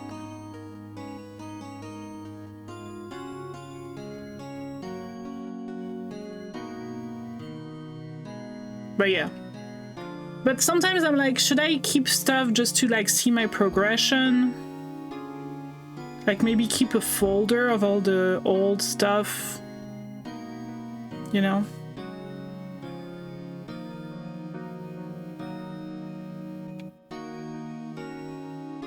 Because that's good to like remind you also, yeah, how the progression, you know? Okay, let's talk to Edgeworth. Why prosecute? Hey Edgeworth, why did you become a prosecutor anyway? You used to look up to your dad. You said you wanted to be a defense attorney, right? I couldn't let myself deny reality like you. What? What do you mean? My father was taken from me, and you want me to defend criminals? I'm sorry, Wright, but I'm not that good of a person. Yes, you are. One suspect was apprehended in your father's murder, right? Yes. The man trapped in the elevator with my father. His name was Yanni Yogi. He had to be the shooter, any way you look at it. Yet, he was found innocent. The defense attorney got him off the hook. That would be Robert Hammond. On that day, 15 years ago, the three of us were trapped in that elevator for 5 hours. When we were rescued, we all suffered oxygen deprivation. I had lost all memory of the murder. Lost your memory? Even now, I can't recall what happened in that elevator. That was the crux of Yogi's attorney's argument in court. Crux? Never heard that word. He claimed Yanni Yogi had been not of sound mind due to the oxygen deprivation. Yogi was released due to a lack of evidence. Innocent. That's when I changed my mind. I started to hate defense attorneys. What's your relationship with Von Karma? That has nothing to do. Why are we asking that? He's my teacher and a man who deserves respect. Oh. I learned everything I know of courtroom techniques from him. So he's like my sister was to you, Nick. He's a perfectionist in all things. In court, in his personal life, he's obsessed with doing everything perfectly. Perfectly, huh? In all the cases he has taken on, none were left unsolved, and not one suspect was ever declared innocent, ever. I wonder who was the prosecution during the trial of his father's murderer. But that's... I know. It's possible some of the suspects were indeed innocent. Innocent! However, it is impossible for us to accurately determine that in every case. All Von Karma does is his job to find a suspect guilty perfectly. In any case, it is nigh well impossible to find a weakness in him. Should a weakness appear, he should do everything in his power to make it go away. I don't like that. Edgeworth? If what you're saying is true, you're headed for a guilty sentence tomorrow. He's right. Now's no time to praise the enemy, Mr. Edgeworth. It's a strange situation in which I find myself, I'll admit. No kidding. That's it? Is there anything I should present to him? No, let's not show him that, maybe. Let's just go. Let's go first to here because there's probably nothing there. He's out again. When does he work anyway? Now, don't be harsh. Guess we'll have to come back later. And I want to see if... No, he's probably not here. Looks like Detective Gumshoe hasn't gotten back yet. Gumshoe? He won't be coming back today. What? Really? He said there was some guy he had to arrest by tomorrow. The boat shop caretaker. He shouted something about catching him if it's the last thing I do, pal. Good luck, Gumshoe. Okay. Now we can go to Gore Lake. He's probably here, actually. Yep. Hey, pal! Long time no see. Oh, Detective Gumshoe. Close one today, eh? I got so worked up, I snapped my tie in half. What? Sorry about that. No prob, pal. Thanks to you, we know who really did it. You mean the boat shop caretaker? Look, I'll make you a promise. I'll have that scoundrel in my custody by trial time tomorrow. Come what may. It's my duty to you as a police officer. Now I'm off to catch me a criminal. Detective Gumshoe sure is active today. Oh, one other thing! No one can go into the woods today. What? The woods? Well, Lotta was camping, okay. The woods are off limit to camping, and apparently the park ranger found out. He got pretty mad, no one can go in for a while. That's just to, like, get rid of a location, I think. I guess Lotta's in a lot of trouble. Anyway, I'll be seeing you tomorrow. Okay.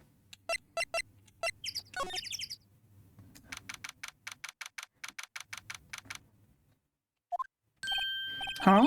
The steel eyesore is missing. True. I didn't even notice. Eyesore? Looks like the hot dog stand is closed too. I guess Larry's too busy worrying about Mr. Edgeworth to show up for work. He's at our office right now. Okay. Let's go! That old caretaker got away. Yep. I never imagined he might be the real murderer. I did! It's in my title! I was like, he's sus. I mean... I knew he was involved. I didn't know he did it. Oh! I'd know that clearing of the throat anywhere. Aha, hello. What might you be doing here? Out for a walk, hmm? We'll see. Ah, the days of my youth, like the scent of fresh lemon, you see?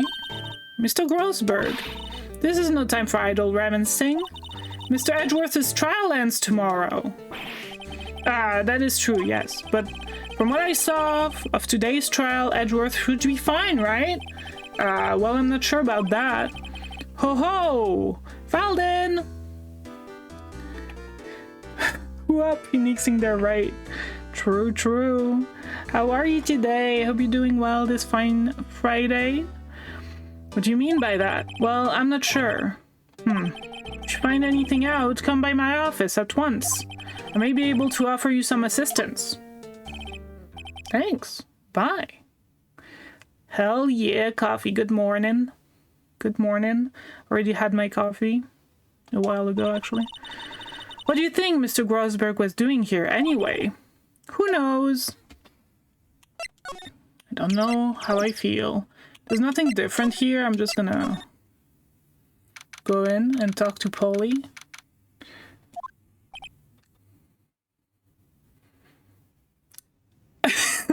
I think... Oh, it's in the US. But in Japan, I think it's supposedly... They're going to death sentence when we're when we find the criminals. I think they're going to death sentence. It's kind of yikes. Let's fucking go, dude. Nobody's home. Hello, hello. Squawk. Hey, it's Polly. I wonder where your owner's gone, Polly. Hello, hello. Oh, so am I right that Polly's gonna be a witness? I don't remember. I can't believe he'd run off and leave his poor parrot to fend for herself. Hello, hello, Squawk. Not move. Let's talk to Polly. Maybe I should take care of Polly, Nick. I probably shouldn't just kidnap her. Police know about her anyway. I'm sure they'll do something. Well, okay. Sorry, Polly. He says we can't take you. Great, now the bird's going to hate me. Is that it? I mean, I guess I can look, but there's nothing interesting.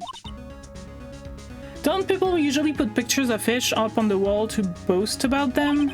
Yeah, I guess so. You mean pictures of the fish they caught, right? Right, but don't all the fish on the wall here look really puny to you? Well, you know what they say. You should have seen the one that got away. Except the one that got away from us was the caretaker, and we did see him. Why do I feel like we're having two different conversations here? Like some, I don't know, some DNA on that cup or something? Everything's cold. Looks like he didn't turn his heater on. I guess he hasn't been back here since the trial. Bird droppings, something. It doesn't look like he used this kitchen much. I remember the safe though! I remember the number of the safe! You're right. I guess the whole pasta restaurant thing was a lie. What, you thought he was telling the truth? I remember! That reminds me, Nick. Polly here knows the number to the safe, and I do too. I remember it was 2 days ago, and I know it's 1228. Yeah, that's right.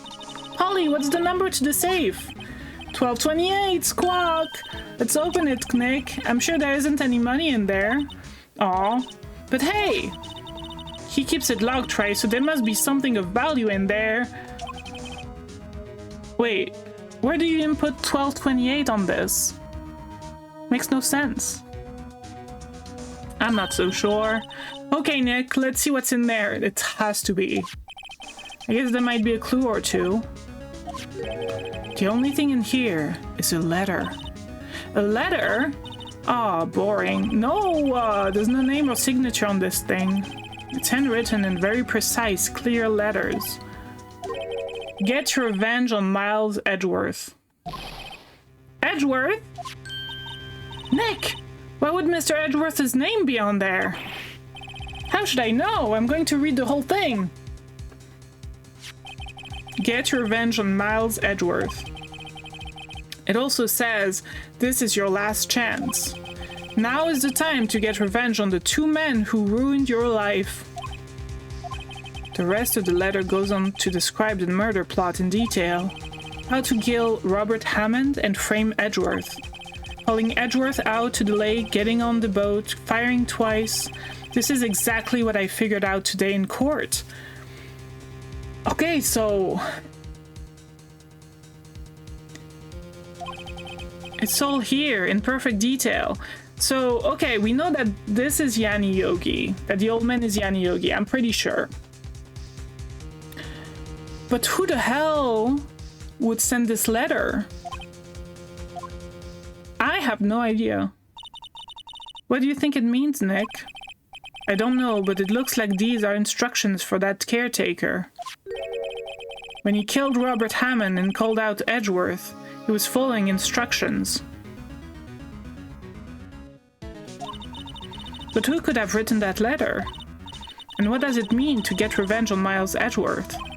Look, I don't know, okay? He was fucking 9. But one thing's for certain. This letter is an amazing clue. Get your revenge on Miles Edgeworth. This note details the murder and setup. So that's for sure. There's nothing left in the safe. Wonder why the caretaker didn't take the letter with him. He left in a hurry, right? I don't think he even came back here after the trial. Yeah, maybe. That probably, since during the trial we tried to find him and he wasn't there anywhere. I think that's all we need, really, but ah!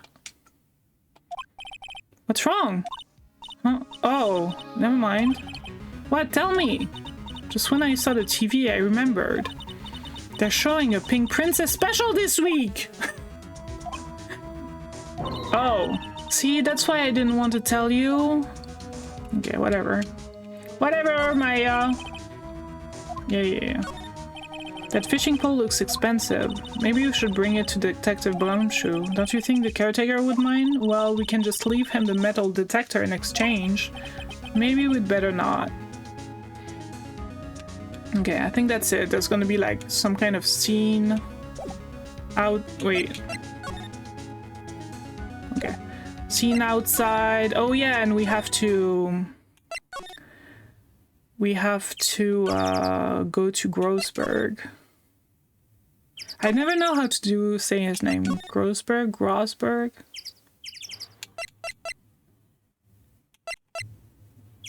Wait. Oh, it's from here?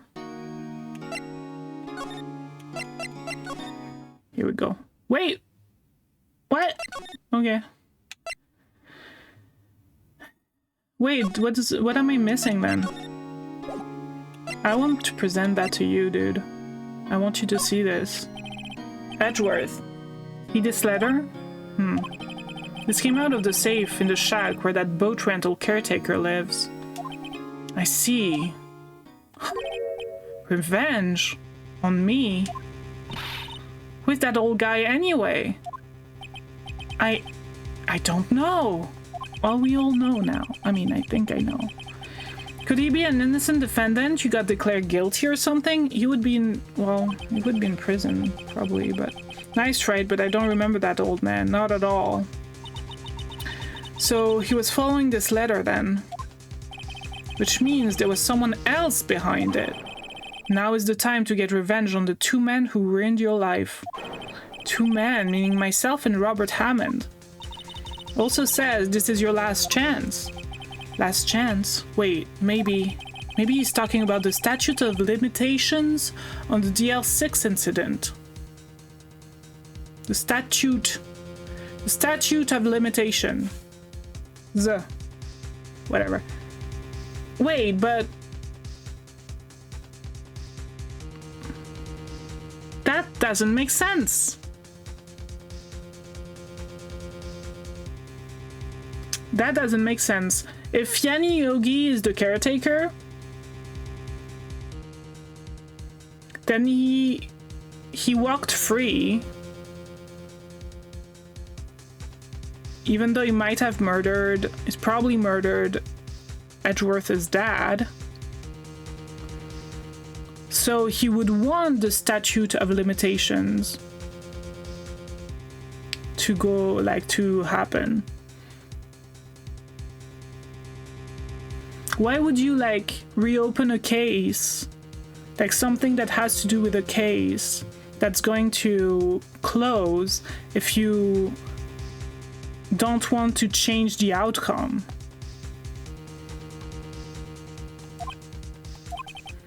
Wait, that old man. What is it? Do you know who he is? Yogi. Could he be Yogi? Yogi? The suspect in the DL6 incident, the one who was found innocent. Yeah, man. We knew that already, but thanks. Wait. There we go, okay. So we had to do that. Yan Yogi was a court bailiff at the time. Just happened to be in that elevator together 15 years ago. Oh yeah, earthquake, I forgot. The quake was incredibly strong. Before I knew it, everything was dark.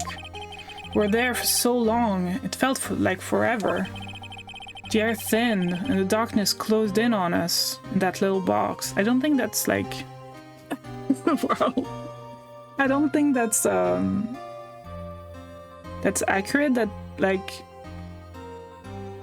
There's still air going through, but okay, that's... I'm not gonna question that, because that's a major plot point. We became unsettled. Help! I can't breathe! Quiet! I said quiet, you're not making this any easier. I want to get out. Help! Get us out! Don't shout, you'll just use more oxygen. Wow, I can't talk. That's fine. Keep going. That's all I remember. When I came to, I was in a hospital bed, staring up at the ceiling.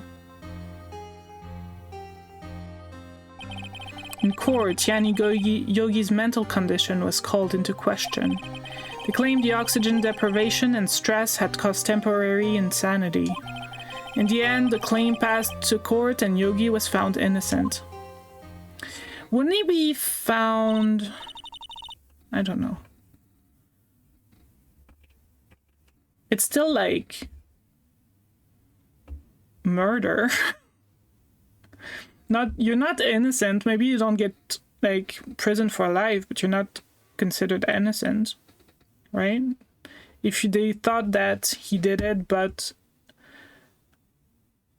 was, like, insane at the time or whatever.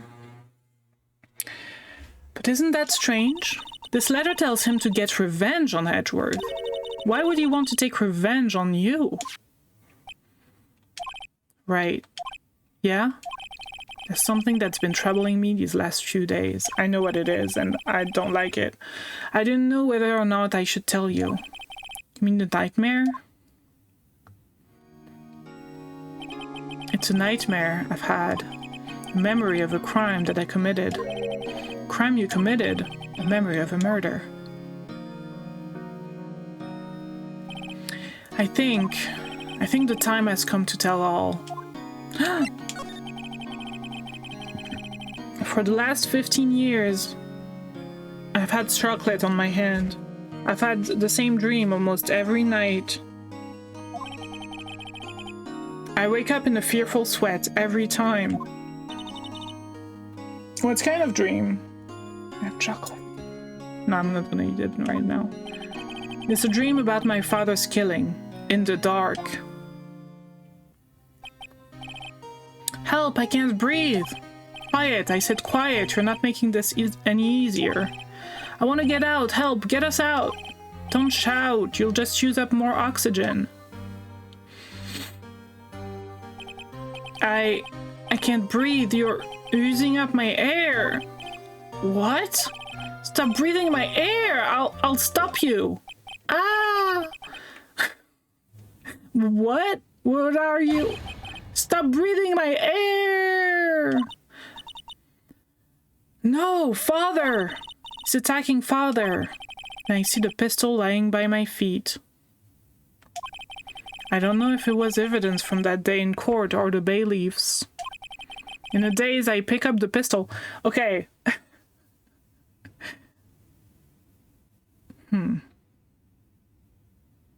Nah, why would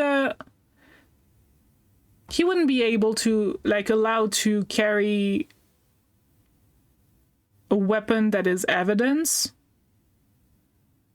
And if he was, wouldn't, I mean, I guess they wouldn't empty it because evidence is evidence. And add is in 1 minute. Just reminder, Margot, not going to be allowed to breathe my air when you're at our house in 36 days. Hell yeah. I mean, okay. I'll bring my own air then. In a daze, I pick up the pistol. Get away! Get away from my father! Bang! What?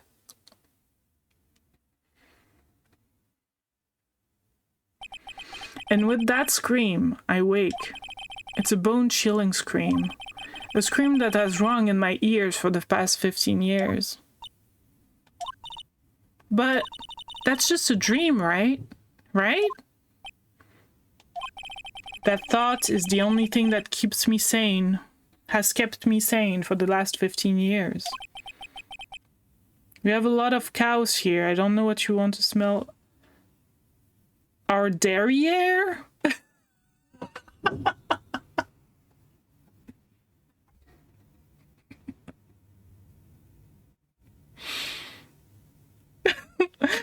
I can't believe I was set up like this.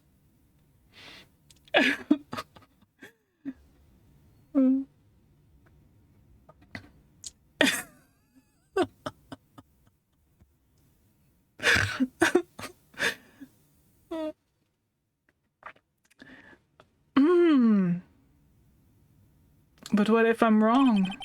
What if it's real? They say that sometimes people shut our memories in self-defense. Maybe it was I who killed my father. What? If you think about it that way, this letter makes sense. Get your revenge on Miles Edgeworth. Think about it. Yogi was really innocent. That's why he wanted revenge against me. That makes no sense, dude. Why would he reopen a case where he was found innocent? Like 3 days before the end. They would wait. Wait, Edgeworth, you mean... It was me. I was the true criminal of DL6. I shot my father. This is bad. What are we going to do, Nick? What can we do? I don't know. We have to focus on this trial. Okay? I don't think there is anything we can do, like it or not. We'll keep the DL6, like, Edgeworth being innocent or not for the next trial. We know he's innocent in this trial. That's what matters. There's someone else who knows a lot about the DL6 incident, maybe. Grossberg. There it is, Big Nick. There's someone else who knows about DL6. Okay.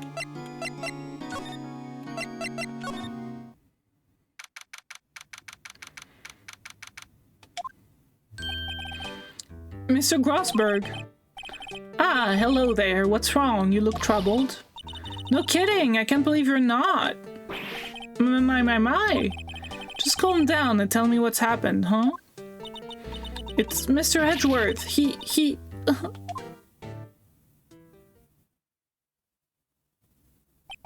I see. So Edgeworth dreamt he shot his own father?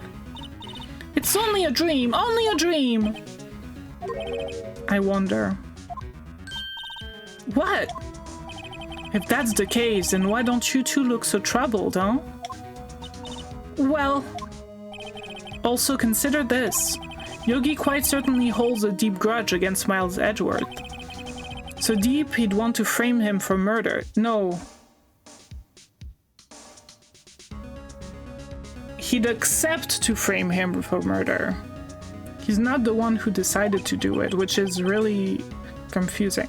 It leads me to surmise That Mr. Edgeworth's dream was not a dream. It was real. No! As you imagined. Miles Edgeworth threw the pistol to save his father. There's no way. There's so little way. First of all, a modern pistol would have some kind of safety on it. First of all. Second of all, how does the trigger get pulled by just throwing it? It would have to catch on something. It's very unlikely. The pistol fired and the deed was done. No! I don't believe it.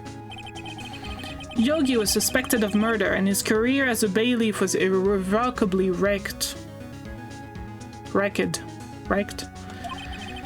Thus he sought revenge on Miles Edgeworth.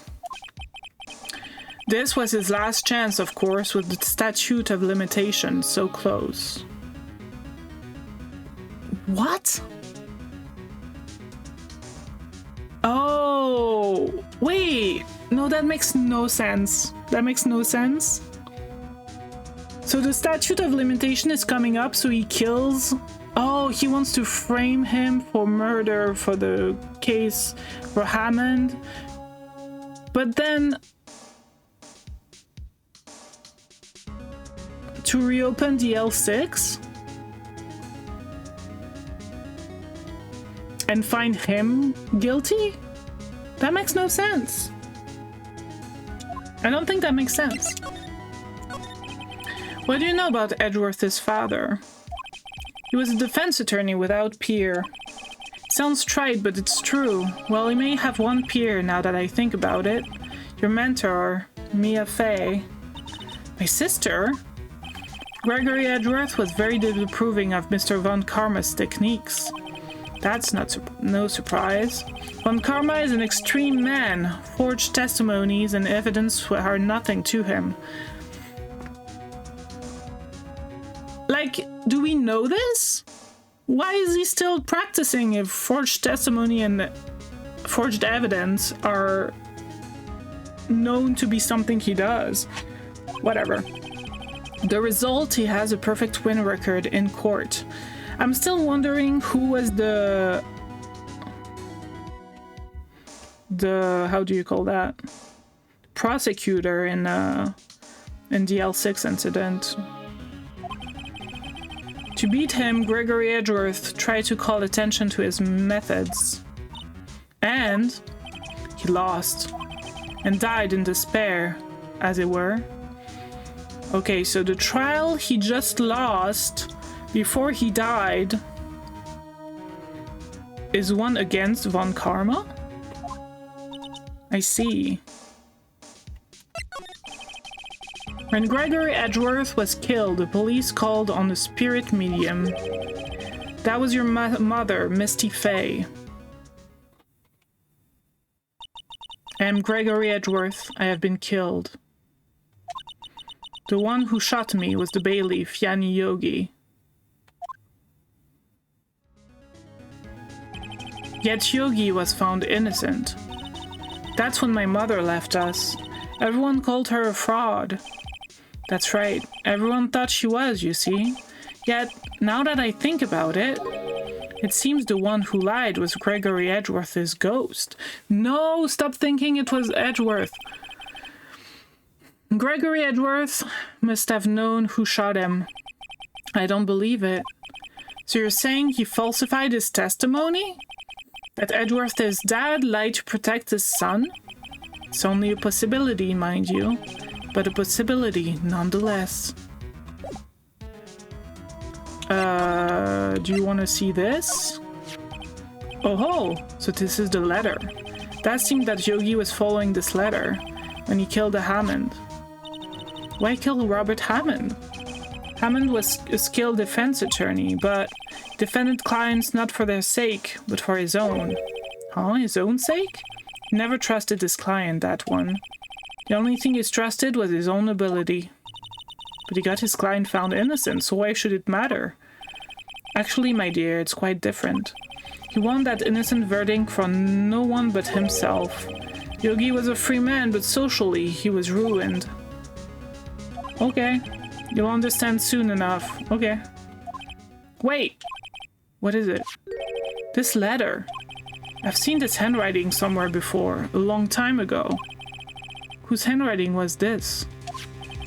Do you have any idea who wrote this? I mean, that's the only thing I can think of. I didn't say it, but I was like... It could be like that's the only person outside that makes sense, you know?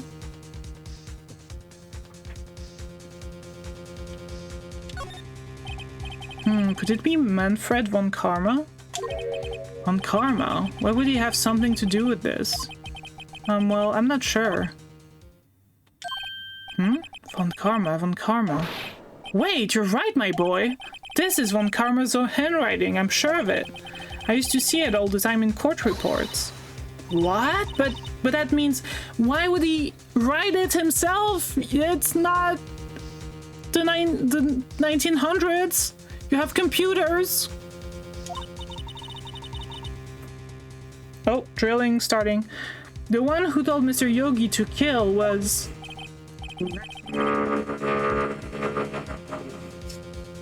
Manfred von Karma himself. What does this mean then? Why would von Karma want to frame Edgeworth? I don't know. If it truly was Mr. von Karma who wrote this letter, then he would know the truth. He would know that Miles Edgeworth was had accidentally killed his own father. They're really trying to make us believe that. He'll say as much tomorrow in court, I should think. He'll press the point until the court finds Miles Edgeworth guilty. Oh no! But how can von Karma know about Mr. Edgeworth's past like that? Wait, what? He can't be guilty in this case because of that last case 15 years ago. Even Mr. Edgeworth thought it was just a nightmare. That I do not know. Yet I do know that von Karma is both persistent and a perfectionist. He may be seeking to satisfy a grudge against Gregory Edgeworth by hurting his son. What do you mean?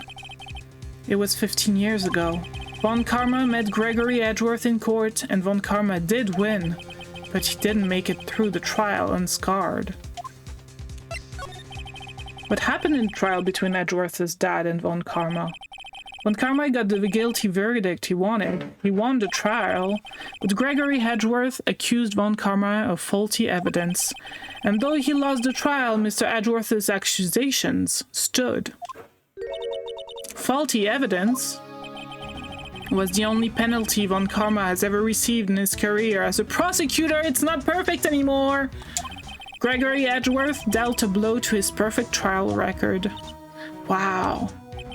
Must have been quite a shock for von Karma. Took a vacation for several months after that, you see. A vacation? Yes, an unusual event for the man. That was the first and the last vacation he'd taken in his many years of prosecuting. Really? He doesn't take vacations? Like go to the sea or like the mountains? Don't tell me he's never been to Europe! You have strange ideas about vacations, Maya. Why? In any case, that was the only time you took a vacation from work. I mean, when you have money, you would go to Europe, wouldn't you? I believe the penalty upsets him quite a lot. Odd. If you wanted to keep a perfect record so badly, why would he take such a long vacation? True. I don't know, actually. What do we do, Nick? He just burnt out. I don't know. Von Karma is going to bring up DL6. You can bet on it. What if Mr. Edgeworth pleads guilty to DL6? I won't let him! Yes, Mr. Wright. I hate to say this, but even accidental murder is murder, you know? That goes for Yogi, too! Whatever. I know that. I just believe in Edgeworth's innocence. I can't believe he'd kill someone. But Nick, Mr. Edgeworth admits it himself. It's a fucking dream!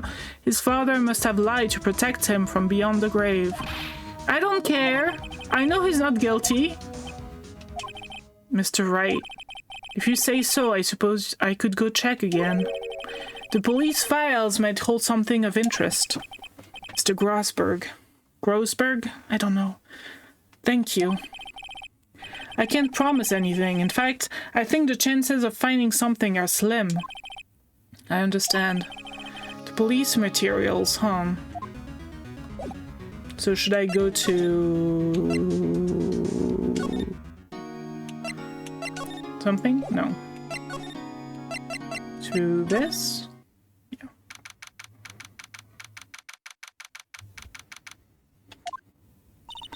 There's hardly anyone here. Everyone must be out looking for the old guy, Yogi. Ah, it's you! I don't think Gumshoe's will coming back today. He's staying out late looking for someone. Sounds like Detective Gumshoe is pounding the pavement for real. We're wondering if you could check the record room again? Well, now I can't have just anyone wandering around in there. But I guess Mr. Von Karma is in there now anyway. What? He can go in as long as he's there. What? That makes no sense. Okay. Von Karma? Yes, he just arrived, actually. That makes... what? Okay. No, I mean, it doesn't make sense that the fact that I can go there because Von Karma's in there, that doesn't make sense. But that's okay. Let's talk to Von Karma. Let's hurry!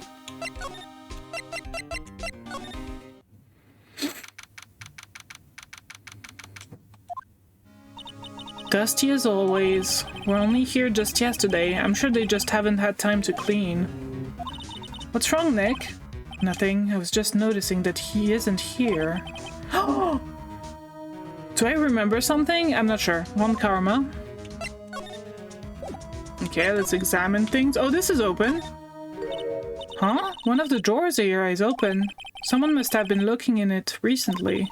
The label says unsolved cases, evidence? Unsolved cases. Nick! The file for DL6, it's completely empty. What? What are you doing in here? Von Karma! You... How do you know my name? Eh? Have we met? What are you saying? We see each other every day, don't we? We've seen each other twice. We're Miles Edgeworth's defense team. Defense team? I beg your pardon. You see, I rarely remember defense attorneys. You bitch. They're like bugs to me, needless things to be crushed. I can see how this guy was Edgeworth's mentor. Mentor? Mr. Edgeworth is your student, right?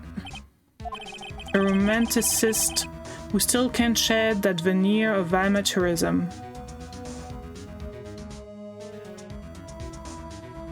Okay. Just like his father, always second-rate. Jesus Christ, dude. Mr. Von Karma, you had an axe to grind with Mr. Gregory Edgeworth, didn't you? Me? A grudge against a mere defense attorney? Why? Because he dealt a blow to your otherwise perfect trial record? Nah. So you did, but... what I don't get is... why did you take his son under your wing afterward? That's true. The son of your most bitter rival? To, like, for this? To, like... I don't know. That, my dear attorney, is none of your business. Tomorrow will be the last day of this trial. It's been a while since I've had a defense attorney last this long. Still, you will lose in the end. Miles Edgeworth will admit his own guilt. His guilt of 15 years ago, you mean? You're quite a researcher. If you've done your homework so well, then certainly you must understand. You know what Miles Edgeworth will tell the court tomorrow. You were right. So Von Karma is going to bring up DL6 in court tomorrow, but it's not the current case? Like, what does it have to do with anything? I mean, it has to do with, but we're not searching for the murder of the DL6 incident. We're trying to figure out who murdered this guy.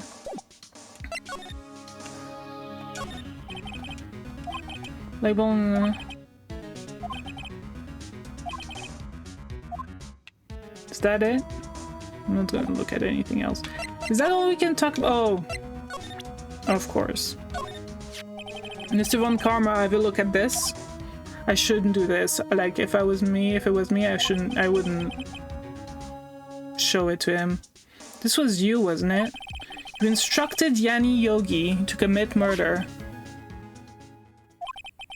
Yanni Yogi. How many years has it been since I've heard him called by name? He's a fool. I told him to burn it after he read it. He admits it?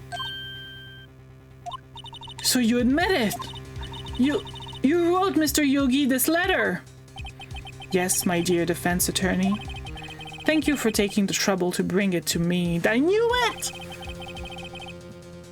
Alright, pupil purple. I kinda like that. You've saved me for a lot of needless hassle. What? Link! What is that thing?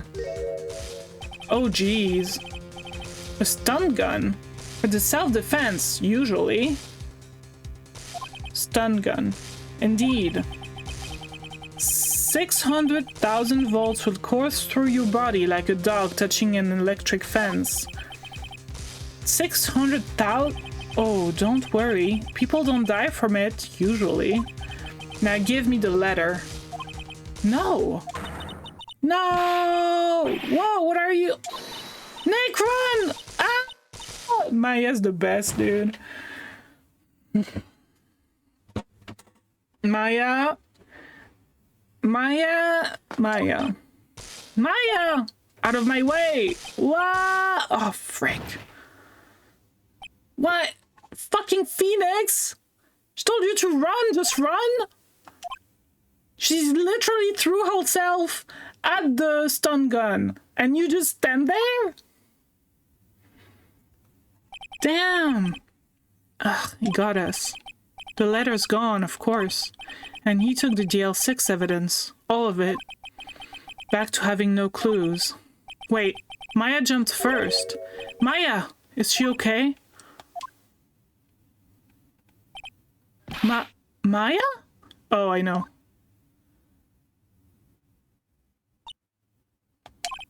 Maya, open your eyes! Oh, no. Okay. I thought like Mia would come out or something. Maya! The letter!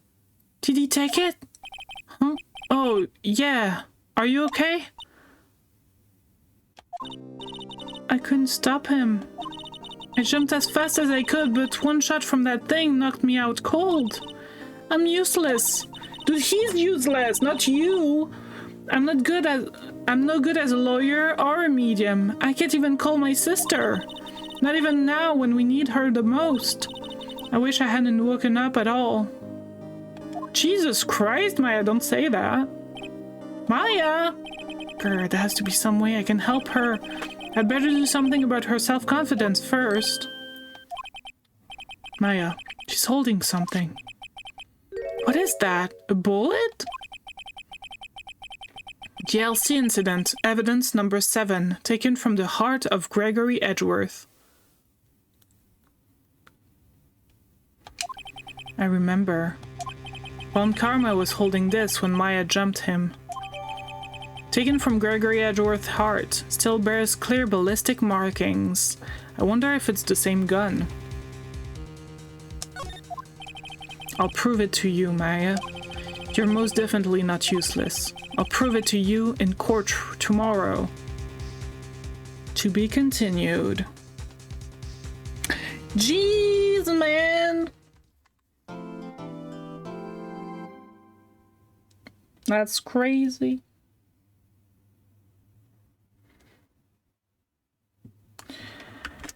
Yes, save.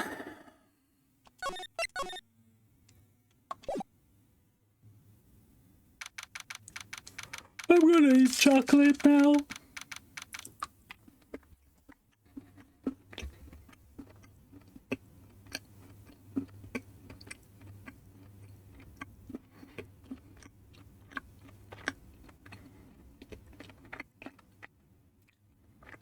What am I doing?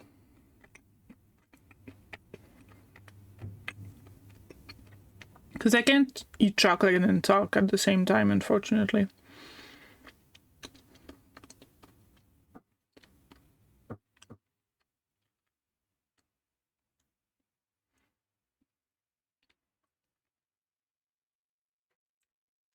Okay.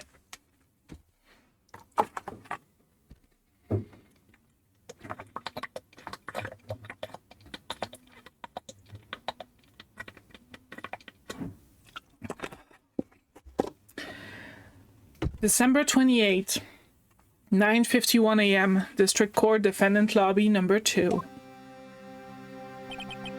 This is it. Judgment Day.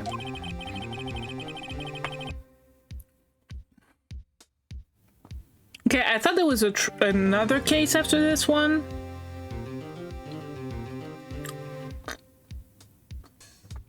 But is there? I'm not sure. We'll see, we'll see. Don't tell me, don't tell me. Today, things are going to get settled at last. A lot of things. What? What's a big idea? Sorry, Nick. I only touched your shoulder. Guess the shock hasn't worn off from my run and with the stun gun yesterday. Anyhow, today's the last day of the trial. Good luck, Nick.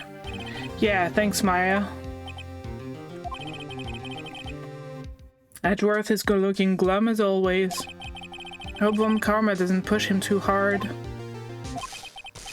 Whoa! What are you doing? Sorry, I'm sorry. Just thought I'd cheer you up with a pat on the back. Maya, maybe you should go outside and discharge? Right, good idea. Try not to electrocute anyone on your way out. What up, pal?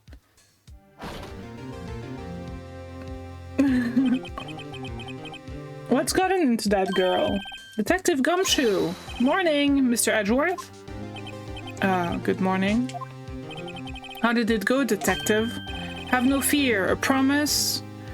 Have no fear, as promised. I've captured our runaway caretaker. You did? I just brought him in. Took all night, pal. Thanks, Detective Gumshoe. You must be tired. Actually, after that shock I got on the way in, I feel pretty good. Yugi said he'd forgotten his own name, but that has to be a lie. Why would he want revenge on Edgeworth if he couldn't remember his past? He doesn't remember, and I'm going to prove it. It does remember, and I'm going to prove it. That's right, let's go!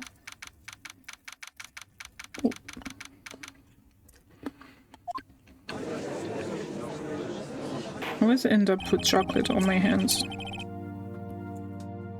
Court is now in session for the trial of Miles Edgeworth. The defense is ready, Your Honor. This bitch. The prosecution is ready. Oh, you did it. You said it this time.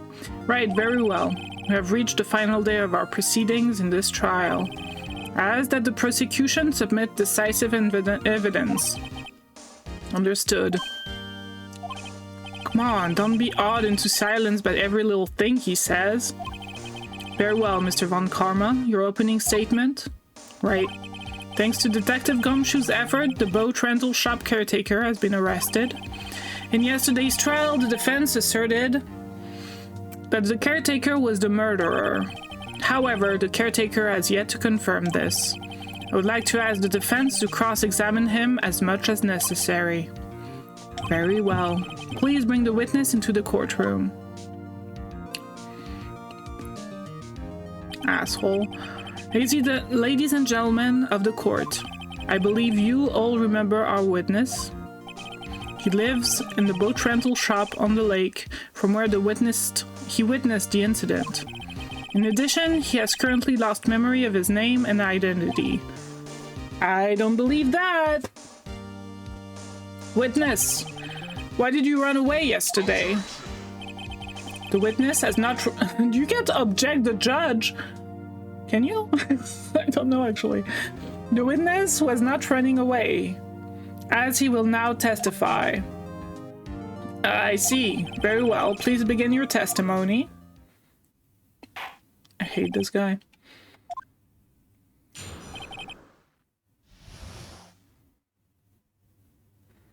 Why I left court. I'm really sorry about just leaving yesterday like I did. I wasn't running away or nothing. I went to buy some food for Polly, see? Figured I got nothing to do with this incident anyhow. I just remembered.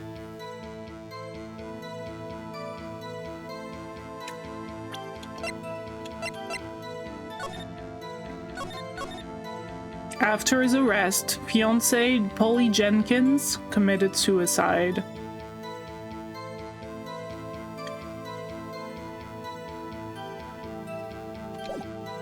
We don't know why, though. But that's the revenge thing. I figured I got nothing to do with this incident anyhow. I mean, I need one of those motive things, right? I don't got one. So my testimony yesterday stands as it is. Very well.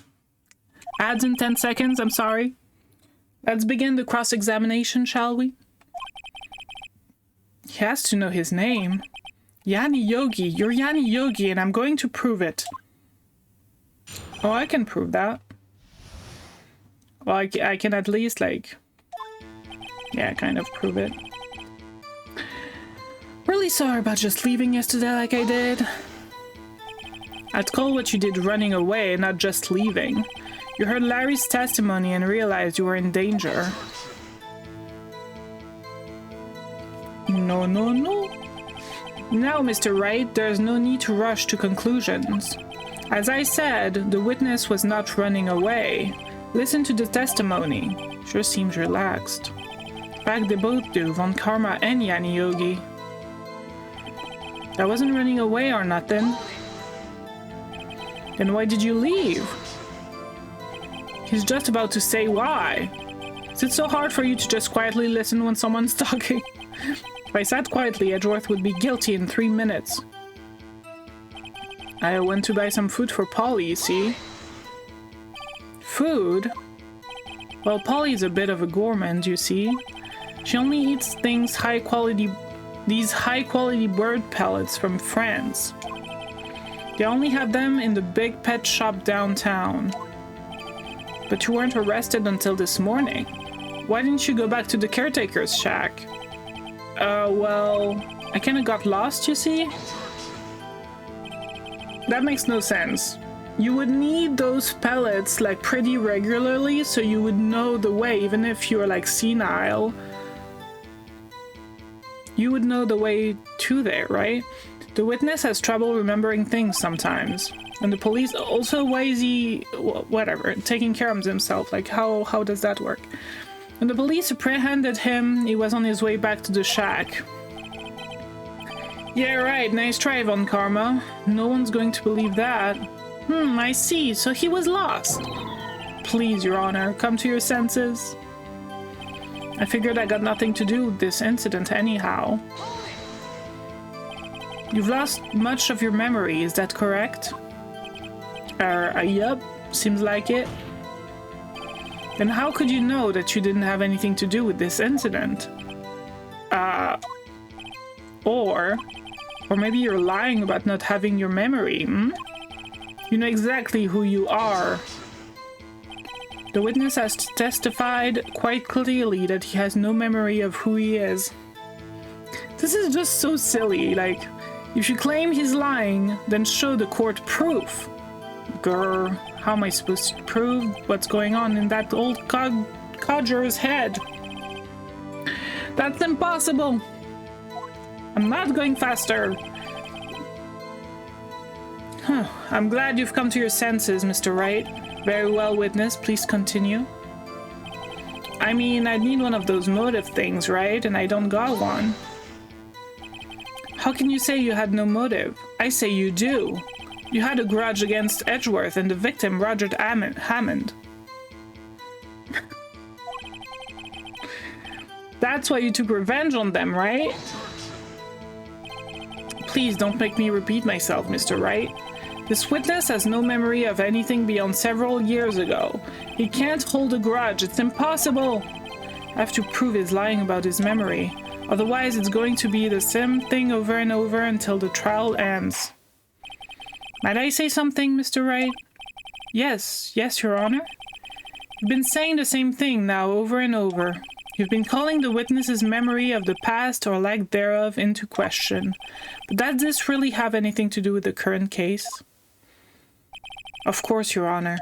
The witness has said he has nothing to do with this case and no motive. Both of these statements are lies. Order! Order! Mr. Wright, there is a serious problem with your claim. Or are you saying you know who this witness is? Of course I do. Of course, Your Honor. Ho, ho, ho. Now this is interesting. I would like to know myself, so who is he? You know, you sent him a letter to make them... Ah! Don't play dumb, Von Karma. Mr. Wright, please tell us the witness's name. His name is Yanni Yogi, a former court bailiff. Yogi? That name seems familiar. Oh! Yanni Yogi? From the DL6 incident. Figures the judge would have heard of it. It was such a famous case. What does this mean? Your Honor, if this man is Mr. Yogi, then he has a clear motive.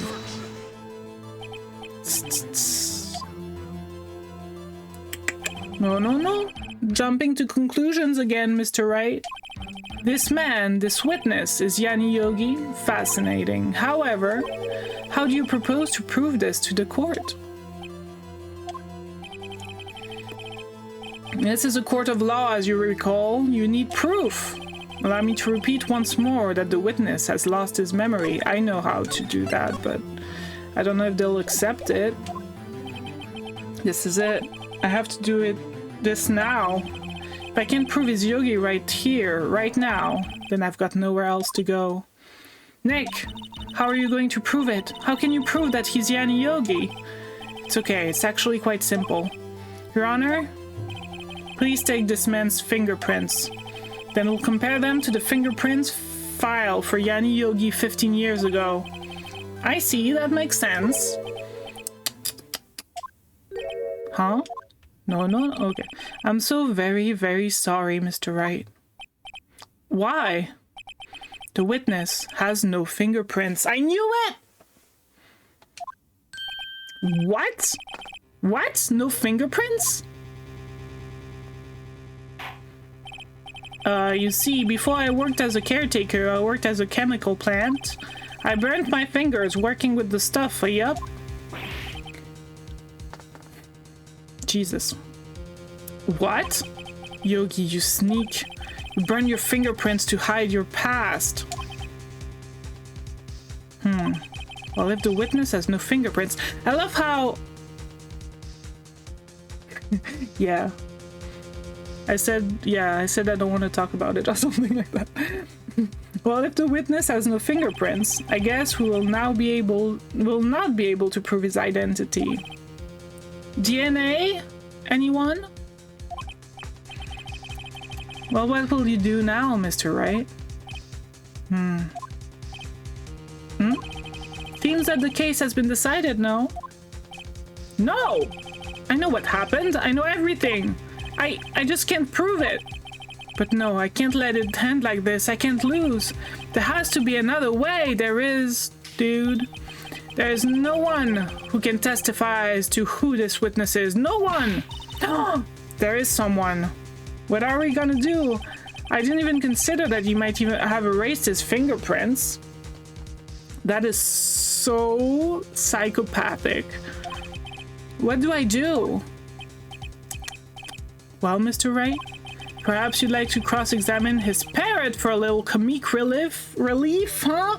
I will! Yeah, very funny. You're a sore winner, Von Karma. Wait a second. Cross-examine his parrot? What is it, Nick? No, you're not going to. Your Honor? The defense would like to take Mr. Von Karma up on his proposal. Take Mr. Von Karma up on my proposal? Exactly, Your Honor. I would like to cross-examine the witness's pet parrot. I knew there was something like this. I remembered. Order! Well, what do you think, Mr. Von Karma? Need you even ask? This is a farce. I object. Wait a second. You are the one who suggested I cross-examine the parrot, Von Karma. I have a right to do as you suggested. Sure.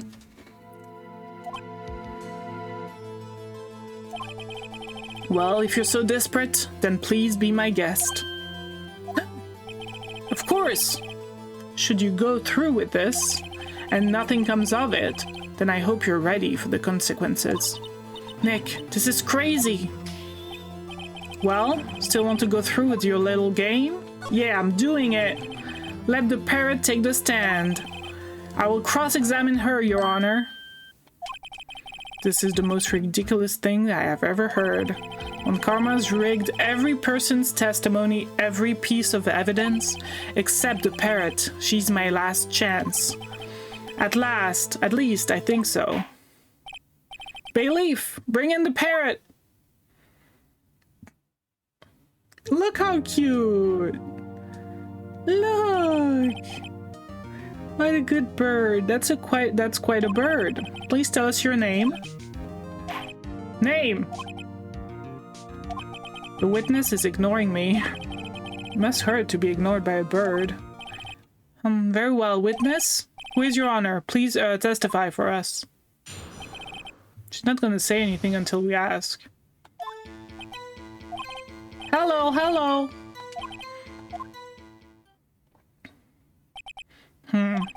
Certainly the most concise testimony I've had so far. Very well, begin your cross-examination. That's not true. There was a testimony that was one sentence. I mean, I guess that was... Yeah, I guess it is. But whatever. What are you going to do, Nick? I don't know. What do we do, Maya? Call her by her name!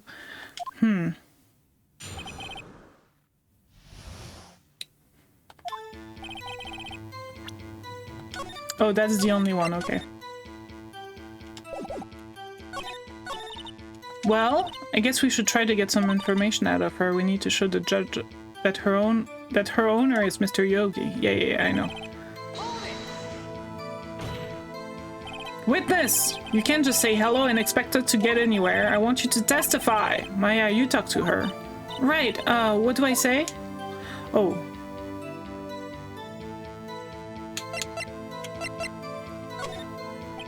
As I recall, 2 days ago... Polly, have we forgotten something? Squawk! Don't forget DL6. Oh no, they're still here! Squawk! If I can get Polly to say that here, that will prove that the caretaker has something to do with DL6. Polly, have we forgotten something? Hello, Squawk. What? That's not what you're supposed to say? Forgot, something you forgot. Hello, Squawk. Uh-oh, it's not working, Nick. She won't say it. This is ridiculous. Why won't she say it? Something's the matter, Mr. Wright? Wait. Don't tell me Von Karma expected this. He couldn't have retrained the parrot, could he? Did he train her not to respond when we ask what we'd forgotten anything?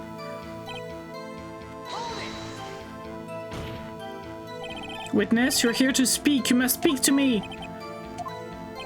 Frankly, I can't believe that you're speaking to the parrot. Well, I guess we should try to get some information out of her. We need to... blah, blah, blah. Okay, let's do this again. What do I say? What's your name? That's actually very important. Maybe I should get her to say her name. Polly, Polly, what's your name? Polly, Polly, squawk. Mr. Wright, I think we've established that this parrot is named Polly. Does this have anything to do with our owner's identity? Of course! Yes, it does. Ha! Fascinating. You claim that the parrot's name will prove her owner's identity? Then show us this proof. I can. Don't you think you're taking the bluffing a little too far? Listen, we're not here to answer the questions of who is the caretaker. We're here to prove that he is Yanni Loki. All we have to do is tie the name Polly to Yogi. Your Honor, the proof that the parrot's name reveals the caretaker's identity is in here.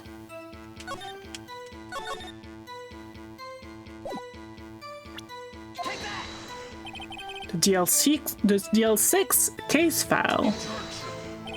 That's quite a large file you have there. Which page is this proof on then?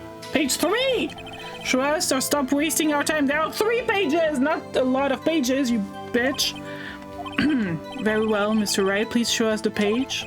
Where in this file is information connected to this parrot's name? Suspect data. It's on the suspect data page. This page has all the information about Yanni Yogi. Right after he was arrested, his fiancée committed suicide, see? Indeed, it does say that, yes.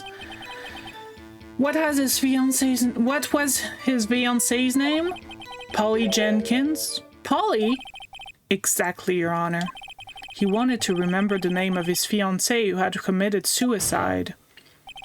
That's why he named his parrot after her. I see, I guess that is possible. Bah, a mere coincidence, that's all. My granddaughter has a dog she calls Phoenix. Well, Mr. Phoenix Wright, does this make you my granddaughter's fiancé? She's only 7 years old. Jesus Christ. Indeed. Alone, it is a little weak for evidence in a murder trial. We need some other corroborating evidence. Where am I going to find that? Nick, we're getting closer. One more. If we can just get one more piece of evidence. Right, but what? Very well, witness. You may continue. Okay. No, shut up, shut up, shut up.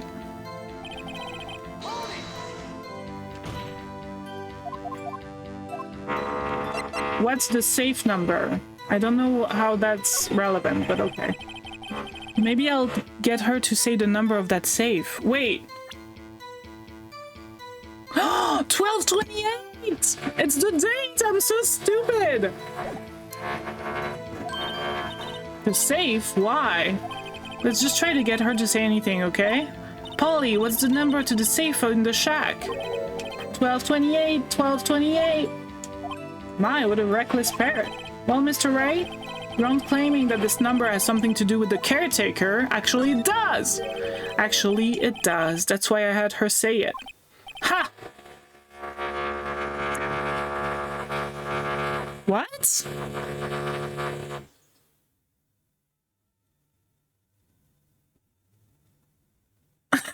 Bash?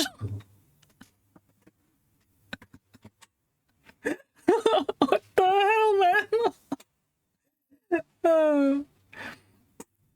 the hell, man? Moving on. For your sake. Yes, you streamed late last night, etc.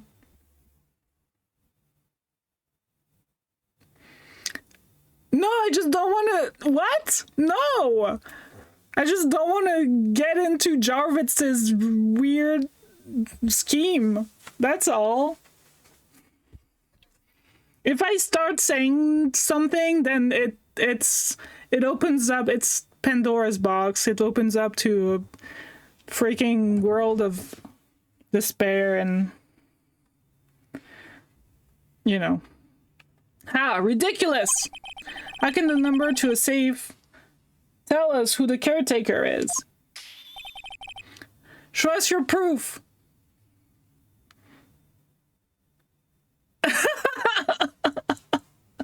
Good call. Good call.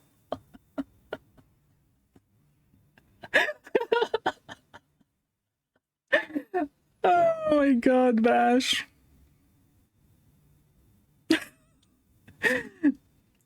Anyway. Show us your proof. I can't believe you did that.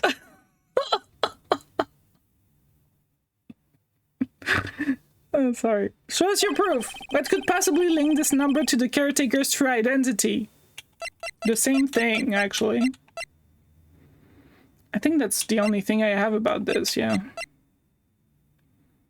Just making sure, yes. The DL6 case file. What is this obsession you have with that case? Mr. Wright, where in this file is something relating to the safe number? Case summary. It's on the case summary page. Case summary. Specifically the date on which the DL6 incident occurred. The date of the incident. December 28? Why, that's today's date, 15 years ago. And the number on that safe is 1228. Ah! He used the date of the DL6 incident as the number for his safe, Your Honor. That's how important that date was to him. I see, it certainly is an interesting coincidence. People often do set their secret numbers to date. Bah, this is not tangible proof. What? I set my ATM card number to 0001 because I'm number 1. Now we know how to get your money. This has nothing to do with the date. Nothing. That's enough. I think we've reached a conclusion here. It's a mere coincidence, that's all. True, that is a possibility. However, two coincidences at the same time seems more like a pattern to me. What are you saying? Summon the caretaker of the boat shop. Immediately. He's gone again. Oh, okay. Witness, tell us your name. Wait! This witness, he doesn't remember. No, it's okay. Oh! I've accomplished what I wanted to do. I'm done. Nick, he looks totally different. This is the real Yogi, I think, finally. He's been acting feeble to hide his true identity. Acting for 15 years. Well, let me ask you again. Please state your name for the court. My name is Yanni Yogi. 15 years ago, I served as a bailiff in this very court. Order, order! Yanni Yogi. So was it you who killed Robert Hammond and tried to frame Miles Edgeworth for his death? Yes. Yes, it was me. I did it. What? They put me on the witness stand 15 years ago. Robert Hammond, he said I was mentally unsound. Told me I would make me innocent, get me off the hook. So I pretended to have brain damage. I was innocent, really, but he didn't believe me. What? He won the trial, but I lost everything. We won the trial. Is he actually innocent? I lost my job, my fiancé, my social standing. Maybe he just didn't mean to, but... Then this year, 15 years later, a package arrived. It was a letter and a pistol. It's the same pistol, I know it. The plan was written out in careful detail. It was a plan for me to take my revenge on the people who ruined my life. I didn't care who had sent it. I thought this was my chance after 15 years. This was it. Finally, a chance to have my revenge on Robert Hammond and Miles Edgeworth. How? Miles? He was 9, dude! I have no regrets. Wait a moment. Revenge against Miles Edgeworth? What do you mean? I'm not at liberty to speak on that matter. Why don't you ask Mr. Edgeworth yourself? No! Anyway, I admit it. I was the one who killed Robert Hammond. Von Karma, where is Mr. Yogi? Under arrest, Your Honor. I saw no room for error in his confession. Then the defendant, Miles Edgeworth, is innocent. In this case, at least. Very well. Wait. He's about to say not guilty, so this is gonna be the first time ever Von Karma lost a trial. I would fear for my life, but will the defendant please take the stand? Okay, that's the first time that happens. There are a few mysteries left unsolved. Still, you are cleared of suspicion for this particular case. So I would like to pass judgment on the murder of Mr. Robert Hammond. Any objections? Please, Edgy. I don't believe it. Why isn't Von Karma saying anything? He knows that Edgy is gonna say, I did it, I killed my dad. Very well. This court finds the defendant, Mr. Miles Edgeworth. Objection! Not guilty. Whee!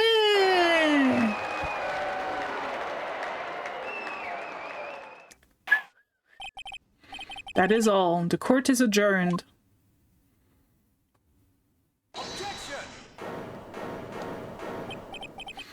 Did someone just say objection? Wasn't Von Karma. Wait, but that means... No. There he is. Edgeworth! Your Honor. I object to your judgment. What do you mean? I'm not innocent at all. As we have heard, Yanni Yogi killed Robert Hammond in revenge. But, revenge for what? Nick, Edgeworth is trying to confess. He's going to say he's guilty. He's going to tell them he was the murderer in the DL6 incident. He's going to tell them he killed his own dad. Uh-oh, what do I do? I don't know. Judgment has already been passed. I object to Edgeworth's outburst. Didn't something like this happen yesterday too? Well, it's different. I believe a certain witness raised an objection after a guilty verdict has passed. That would be Larry. We must hear this new statement. We must hear Miles Edgeworth. He's right. We have a duty to hear Mr. Edgeworth out. Why didn't he say before the verdict? It doesn't matter, but for 15 years, I have had a recurring dream. A nightmare. It's only a nightmare, that's what I told myself. But now, I know it wasn't a dream. Yanni Yogi wasn't the killer. You mean, in the incident where your father died? From the distance of the shot, it wasn't suicide either. Everything was as clear as day. The murderer, the criminal in the DL6 incident. It was me. Your Honor, I confess my guilt. I am guilty for DL6, the statute of limitations of which ends today. The culprit is me, he says, pointing at someone else. Order, order! This is certainly unexpected.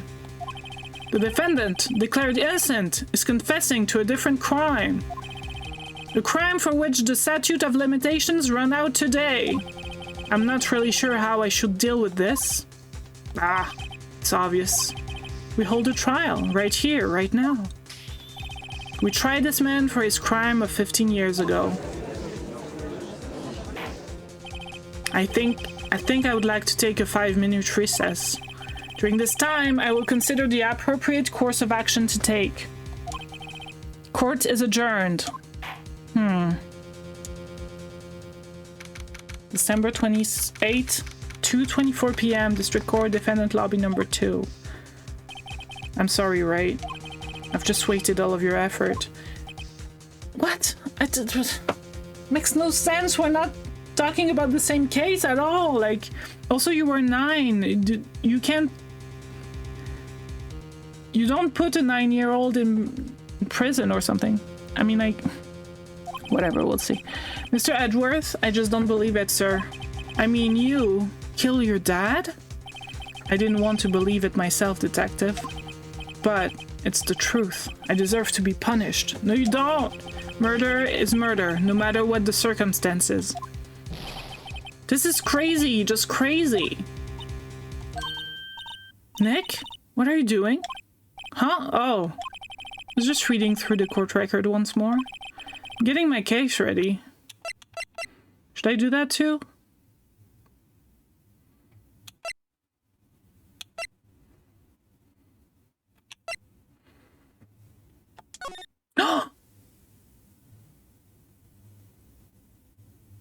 Through the glass. Through the glass? Did it go in or out through the glass?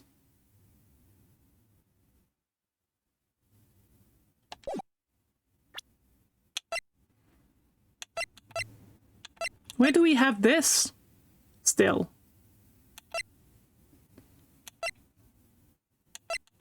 They cleared the evidence earlier. Anyways. Your case for what? Ads in 1 minute. I wish I could do 3 minutes every hour, but I think it's partner only. I can only do 15 minutes every 30 minutes. 1.5 minutes every 30 minutes. Your case for what? Huh? Isn't it obvious? I'm going to prove that Miles Edgeworth is innocent. What are you talking about, pal? He just admitted to it. He confessed that he did it. In court. I'm sorry, Edgeworth, but I don't believe your nightmare. What? It's just a dream. It's not real. The truth is right here in this court record. In any case, tighten to your belts. The real fight is just beginning. I'll prove you're innocent. Trust me. Right. To be continued. No? Okay. December 28, sorry. 2:30 p.m. District Court, courtroom number 3. Now then, I would like to resume our trial. Judge, Miles Edgeworth has admitted his own guilt. He has confessed his crime. Let us begin by hearing his testimony. Then, though pointless, let the defense do their cross-examining. The statute of limitations on the DL6 incident runs out today. Though it's unconventional for me, I'd like to run this one by the book. Eh?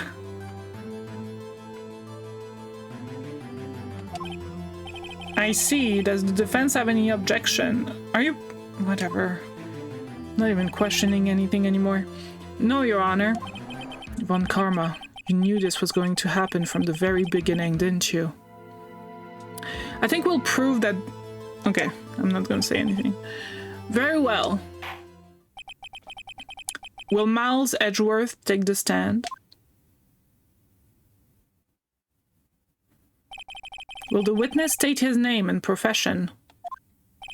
Miles Edgeworth. I am a prosecuting attorney. Mr. Edgeworth?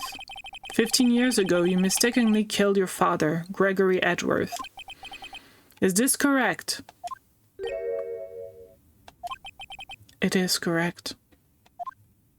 I'll come back from the ads. Then testify about this matter to the court. When Edgeworth was telling me about this dream yesterday, I noticed something. One detail didn't quite fit. That will be the key, but only if I can get it to work. Please, please. The DL6 incident. That day, I had gone to the courtroom to observe one of my father's trials. As we went to leave, an earthquake struck, trapping us in the elevator. My father and Mr. Yogi lost their composure and began to argue. Just then, something heavy fell at my feet. I picked it up and threw it at Mr. Yogi. I wanted them to stop fighting. A moment later, it would be immediate, but whatever. There was a single gunshot, then a scream. It was a terrible scream. I remember it to this day. That's all. Until now, you thought this memory was a dream. We're stuck in that elevator for 5 hours. The oxygen in the elevator ran out and I lost my memory of the events. Bah, the same claim Mr. Yogi had made. Very well. Mr. Wright, your cross-examination, please? Yes, Your Honor.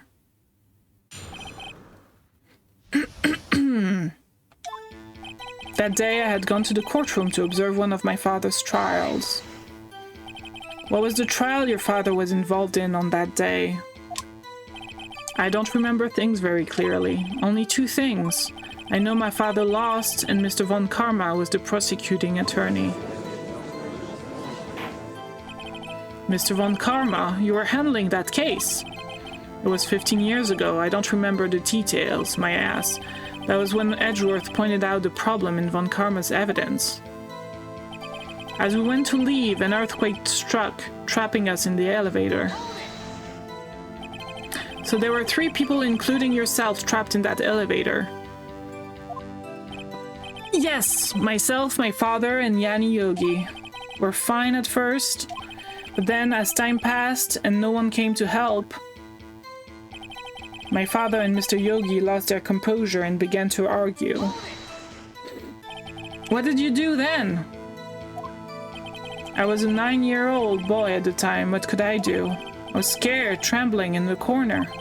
But then, just then, something heavy fell at my feet. What was it? A pistol. You don't know that. I assume it was the bailiff, Yanni Yogi's. The safety must have come off when it fell from his holster. I don't believe that. If safety came off when it falls, if the safety of a gun could like undo because of a fall, then it's extremely dangerous. And you picked it up. What happened next? I picked it up and threw it at Mr. Yogi. I wanted them to stop fighting. Did you know it was a pistol when you threw it? I think I knew. I knew it was dangerous. But the air was getting so thick, I panicked. So you're saying that you threw the pistol at Mr. Yogi? I was, in a daze. A moment later, there was a single gunshot, then a scream. The gun fired once? Yes. Wait, I thought there were twice. I thought it was twice. Maybe I'm insane, but...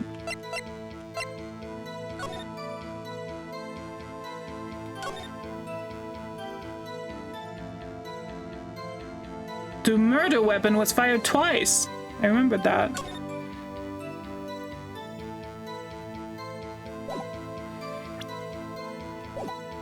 Yes, I think after I threw it, I lost consciousness. Since then, they've echoed in my head every day. That gunshot and that horrible scream. The scream. It was a terrible scream. I remember it to this day. To this day. Yes, I can practically hear it now. I doubt I will ever forget that scream as long as I live. There it is. One part of that testimony clearly contradicts the evidence, but I don't know what it means. I'd better find out and quick. Okay.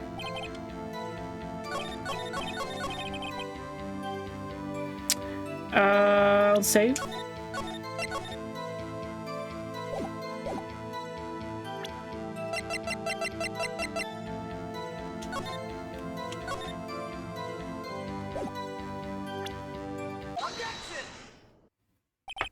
Are you sure you only heard one gunshot? Yes, I'm sure of that. I heard the shot and the scream, and everything faded. I was unconscious until the rescuers came. I see. No, Your Honor. Unfortunately, you don't. Look at this file one more time. This plainly contradicts the witness's testimony. You do enjoy dragging out that file, don't you? I don't accept this evidence unless you can tell us what page it's on. Which page contradict Miles Edgeworth's testimony? Look at the victim data in this file. It says it quite plainly. The murder weapon was fired twice. Miles Edgeworth only heard one gunshot. Yet the murder weapon was fired twice. The first shot was the accidental firing when the pistol was thrown. So who fired the remaining shot? Was there perhaps another shooter who fired that second shot? Your Honor, as I'm sure you're aware, this incident occurred 15 years ago. The evidence is dated. The pistol did fire twice, however, we do not know when that second shot was fired. Dude, it might have been fired the day before the incident. Huh? There's no proof that the second shot had anything to do with this incident. What? I see. You do have a point, Mr. Wright. The murder weapon was fired twice, as we have heard. One of those shots was fired by the defendant, a boy at the time. Do you have any proof that the other shot fired has something to do with the case? I think I do, actually.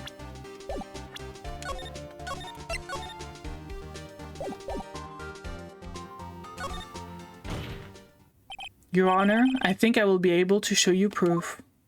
Drupski! Hello! How are you today? What? Impossible! Now, Mr. Von Karma, save your surprise for after you've seen the evidence. Very well, Mr. Wright. Show us your proof. Do you have evidence that the second firing of the pistol is related to the incident? I do, my dude. Look at this photograph. This is a photograph of the scene of the crime, 15 years ago. I can see that the victim is lying there. I can see the victim lying there is Gregory Edgeworth.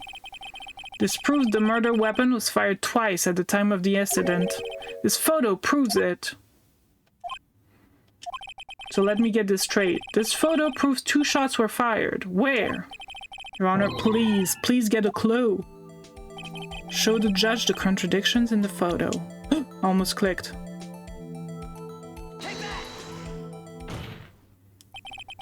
As should be obvious, the contradiction is here. I see a bullet hole in the door.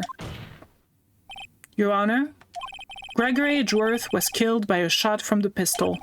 Yet there is also a bullet hole in the elevator door. We also know that the murder weapon was fired twice. Thus, someone other than Edgeworth fired that second shot. Order! Mr. Wright, what are you driving at? It's simple, Your Honor. Other than just bet $5 on a Pokemon learning a move that I was super confident learned it, and I'm extremely sad that it doesn't learn it anymore. Oh, was it a gen problem? Like it does in one gen, but not the other? Well, whatever, you know what I mean. It's simple, Your Honor. Oh, that's tough. That's tough. At the time of the incident, 2 shots were fired. One went into Gregory Edgeworth's heart. The other hit the elevator door. Remember that the defendant lost consciousness after the shot he fired rang out. In conclusion... I'm sorry to hear that. You must agree that the second shot was fired by someone else. Mr. Wright, but who could that someone else be? The murderer, of course. I knew I should have stepped in before your wild fantasies got out of hand. Mr. Wright, look once more at the DL6 incident file. Look closely. What? Getting in the way of what? Try the case summary page. The case summary, that's on page 1. Looks what's written there. Let's see what's written there. Air in the elevator was oxygen depleted at the time of incidents. No clue found on the scene.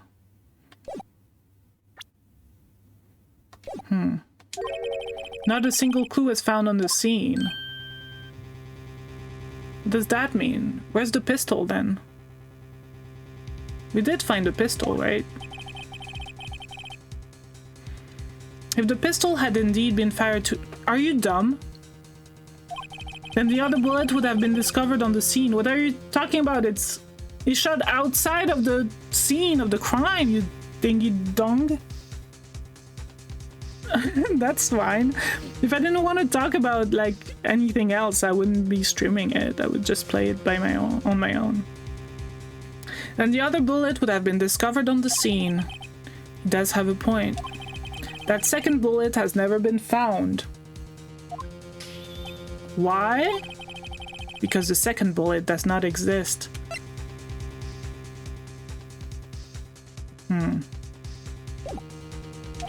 The bullet that claimed Gregory Edgeworth's life was the one fired by his own son.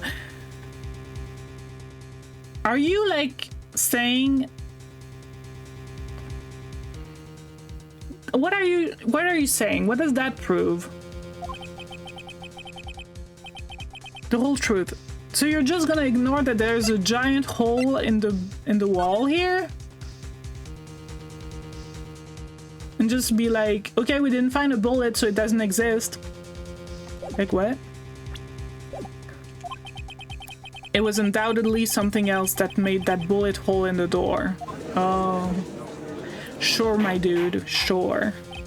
Order! I will have order! Mr. Wright has proven one thing to us quite clearly, that the murder weapon was fired twice at the time of the incident. However, as Mr. Von Karma said, the second bullet fired was not found. It is highly unlikely that the police merely overlooked the second bullet. So all we have is the single bullet fired. I'm afraid I have to discount the defense's claim. What? I praise the judge for his wisdom in this matter. How did this happen? I don't believe that the second bullet didn't exist. Was I wrong? Have I been wrong about this whole incident? No! What are you doing, Nick? Why are you raising an objection? Why aren't you raising an objection? I'm sorry, Maya. What? It looks like I was wrong. No! Nick! The second bullet wasn't there, then all my conjectures are for nothing. No! But you said you'd do it, Nick. You said you'd get Edgeworth declared innocent. I'm sorry. It's just, when I saw the photograph, I thought that 2 shots had been fired. I was certain of it. I thought I'd won. Of course you did. Oh my god. I thought there was another person, someone else who fired the killing shot. But now, I was wrong to think it could be that simple. This case has stood unsolved for 15 years, Nick. Well, it seems that we have finally cleared up this incident. Only 1 bullet was found at the scene of the crime. That shot was fired by Miles Edgeworth. Precisely. I would like to ask one thing of Miles Edgeworth before passing my verdict. Have you been paying attention to the trial so far? Yes, Your Honor. Do you have any objections? No. No, I do not. What? So you killed your father, though that was not your intention. Yes, I did. Please, Maya, do something. Oh no. He's accepted the guilt. Very well. The statute of limitations on the murder of Gregory Edgeworth runs out today. Therefore, I must pronounce a verdict on the defendant today, right here. Right now. Indeed. Does anyone have any objection? I do! I've been here before. Just like my first day in court. There are so many things I know that I should be saying, but my mind's on blank and I can't find the words. There's one word. There's one word you have to say, and you've said it so many times. Your Honor! I object! No, no, no. Mr. Wright, on what grounds do you object, We do gotta rescue the homie. Damn it.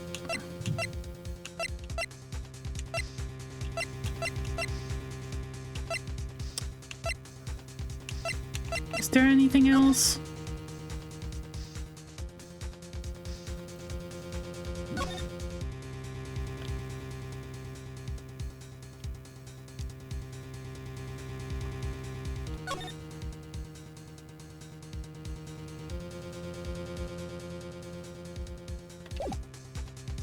Damn it.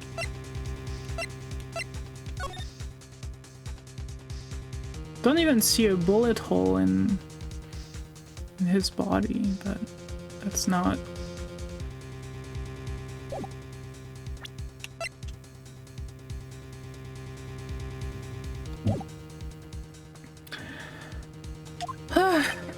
Oof. Nick? I don't know. His case is perfect. Oh no. Maybe Mia will come out? Mia? It must exist. Oh, the second bullet! I told you! I knew it!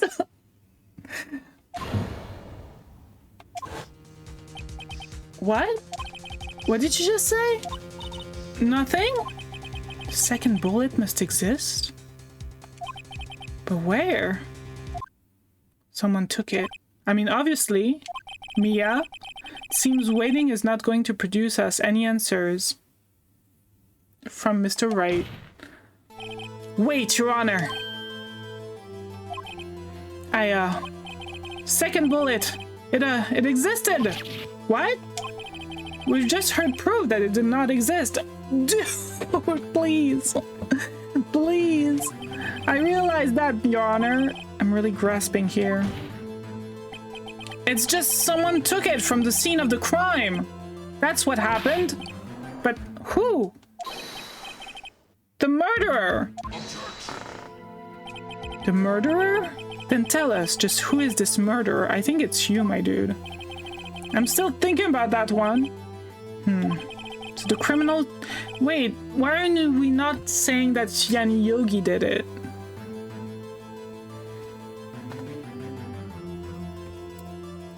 So the criminal took the second bullet, but why? Obviously. First of all, how would they have found it? It's not easy to find a stray bullet, Mr. Wright. Was there some pressing need for the murderer to search for that bullet? Okay. I mean, the murderer had to find it, obviously. It is the first game, yeah. The murderer had to find it.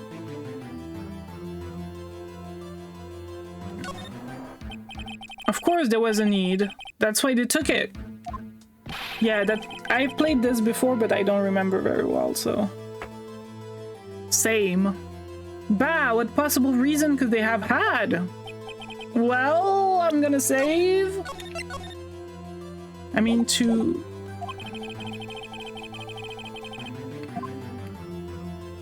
Yeah.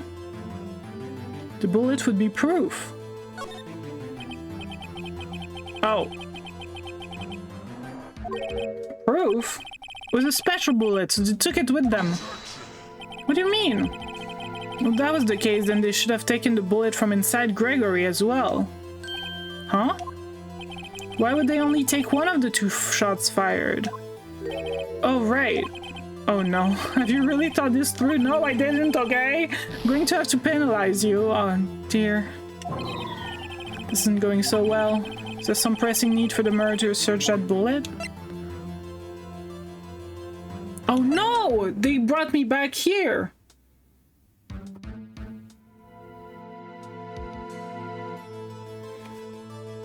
Yeah, I played 10 plus years ago. I don't remember exactly when. But something like that.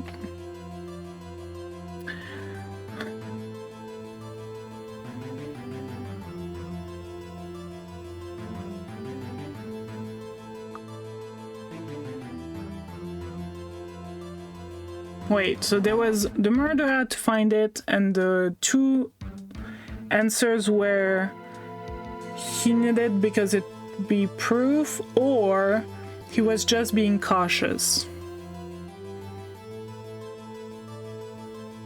Or I could say that the murderer didn't need it, but that someone, I don't know, someone else got it? But why? Did the murderer not need it?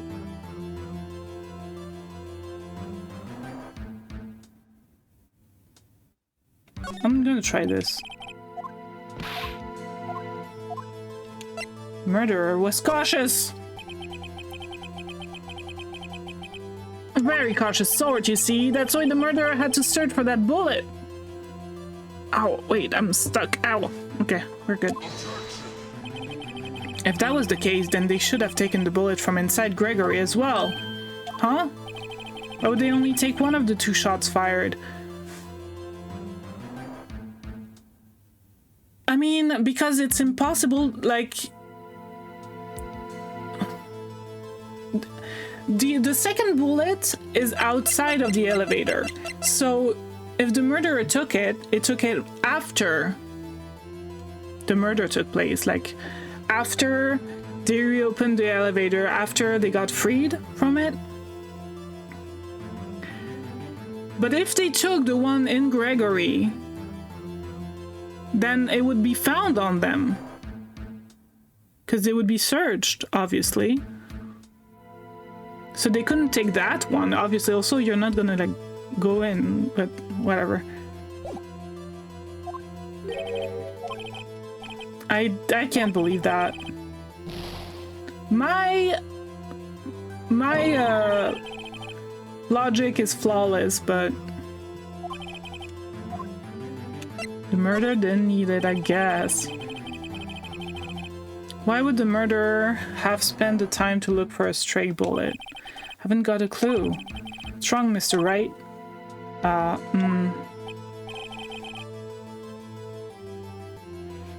Also, no, like, backseating or anything. I just want to figure it out on my own. But, yeah, that's fine. Bah, the murderer has no reason to take that bullet. You don't want to admit it, but it's true. Had to take it. I said it! I said that! Oh, wow! Another one of those. I have nothing against Jewish people, by the way. But I'm gonna ban you, okay? Bye.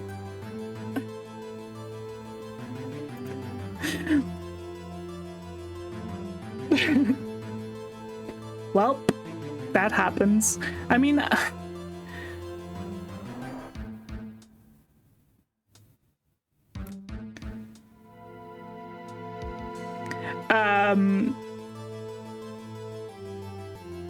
whatever, let's talk, it's just...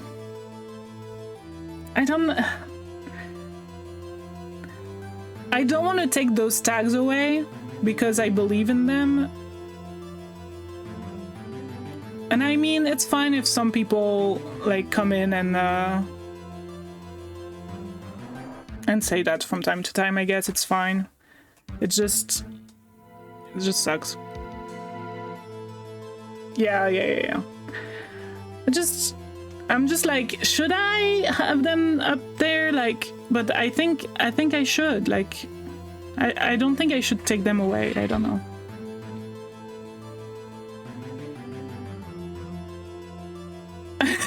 That's okay, Pat. That's true.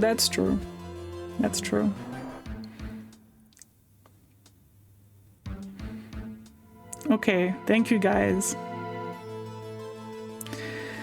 Yeah, I guess you're right. Hi, Timmer, by the way. Yeah, you're right. Sometimes I'm like, but do I need to, like, shout it out? But yeah, I do. Like, I do need to shout it out, because if I don't, then who will? I'm not saying no one does, but I'm just saying, like, yeah. Anyways. And also, it brings, like, I like the tags because it tells people about who, like, what I'm about, and that's really important to me, so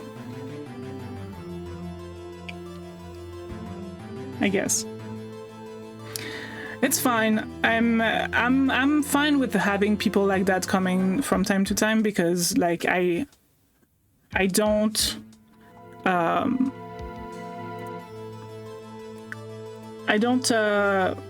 like, value their opinion very much. Like, obviously some people will think I hate Jewish people for some reason. I mean, because some people, like, think that's two things that are connected, but, like, I know I don't, so yeah. Whatever. Okay, had to take it. The murder, what does that mean? You're thinking too normal. Think crazy. Moving on. Don't think why the bullet was taken. Think why the bullet had to be taken. Didn't I just say that? Yes, Your Honor, I have no idea what I'm doing. Well, the murderer had no intention of taking the bullet from the scene. I think I just remembered, half remembered how I got it. But wait, how did it...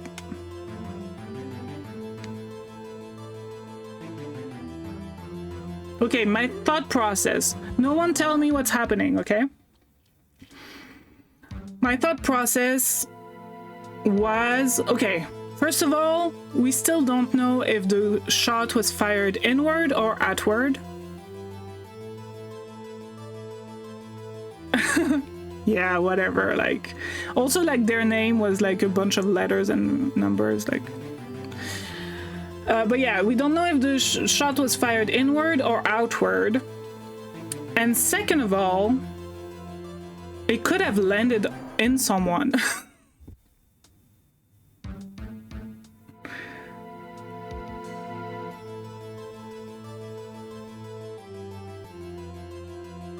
But that means that if the bullet was shot inward, it could be... So it wouldn't be the murderer that shot. Like, it wouldn't be... Wait. So if the shot was fired from outward, then the bailiff, like Yogi, would have taken the bullet and gone out with it, but like, who would notice that? If that's the theory. If the bullet was shot outward,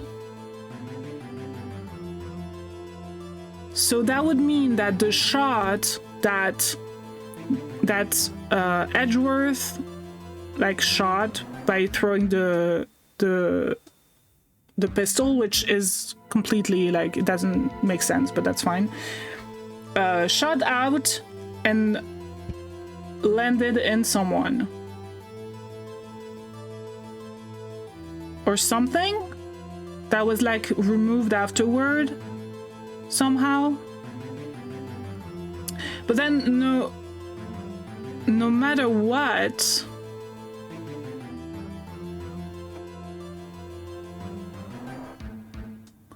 I'm also thinking that if the shot came from outside, then maybe the shot that went through the glass then is what killed Gregory, obviously. But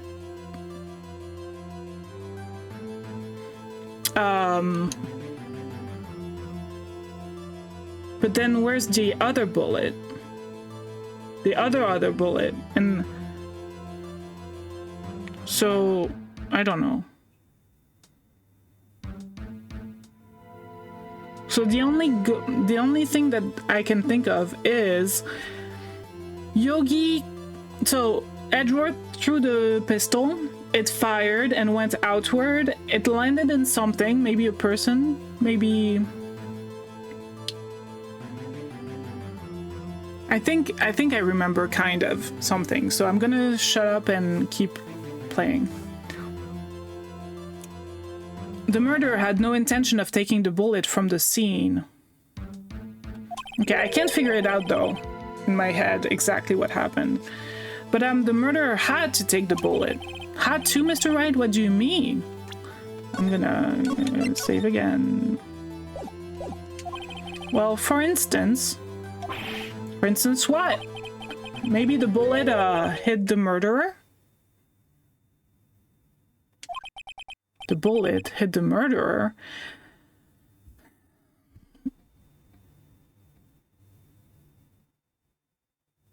But how did it go? So, okay, so that means that the bullet hole in the...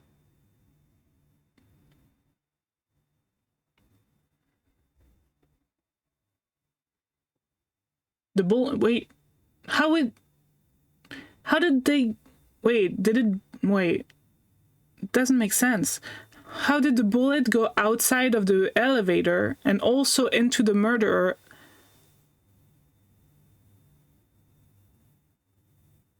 If the gun stays in the elevator. Just saying, for instance. I mean, if it hits you, you would have to take it with you, wouldn't you? It's not like you could perform surgery right there. You know? Wait a second. I was just talking off the top of my head, but what if that's really what happened? Add in 1 minute. Let me get this straight. So at the time of the murderer themselves was shot. And they left with the second bullet still inside of them, thus leaving only 1 bullet at the scene of the crime. Yes, I guess that's how it would work, yes.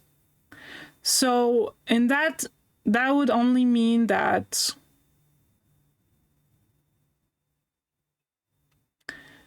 Okay, so that Edgeworth, through the pistol, it shot into... But wouldn't we know that he was injured? When he got out of the elevator, there was a murder there. He would have been searched thoroughly. So that doesn't make sense. So it doesn't make sense that it would be Yogi who got shot. But Yogi could still have... Whatever. I guess that's how it would work, yeah. There's a problem with that. The other 2 people rescued from the elevator, Miles Edgeworth and Yan Yogi, were both unharmed. Okay. So that would mean the murderer came from outside, yes.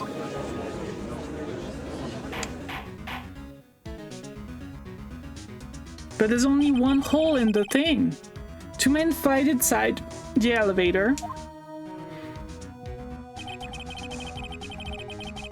I'm sorry about the ad, but I guess the people who I'm sorry about the ad for are in the ad right now. Trying to stop them, the boy picks up the pistol at his feet and throws it. The pistol discharges and the bullet goes through the elevator door and hits the murderer outside. The boy loses consciousness. Then the murderer opens the elevator door and sees the man inside. Oh, that's... I wasn't thinking of like opening the elevator doors because you would think that you need to... That if it was so easy to open the doors, then why would they be... Why would they still be inside for 5 hours without oxygen? And so the only possibility, if that happened, that they just opened the elevator door, I guess they could be the first one to like find them, but also like, wouldn't they be like with a rescue team? Not a rescue team, but like some firefighters or something that help open the doors? Otherwise it would be hard to open them unless... because they would have opened them otherwise, but whatever. Let's see. Mr. Wright, you are truly the most unpredictable defense attorney I've ever known. I can tell you're grasping, yet I cannot deny the possibility of what you say. What are you saying? Deny it! Deny it! The one involved with the incident was wounded. There was no murderer. What do you mean? No one was wounded at the time of the incident. He's right. I can't think of anyone. Hey, Nick! Huh? I just thought of something really crazy. Crazy? Remember what Mr. Grossberg said yesterday? No.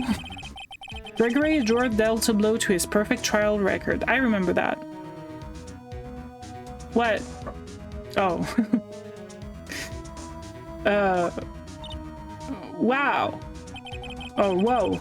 Must have been quite a shock for Von Karma. Yeah.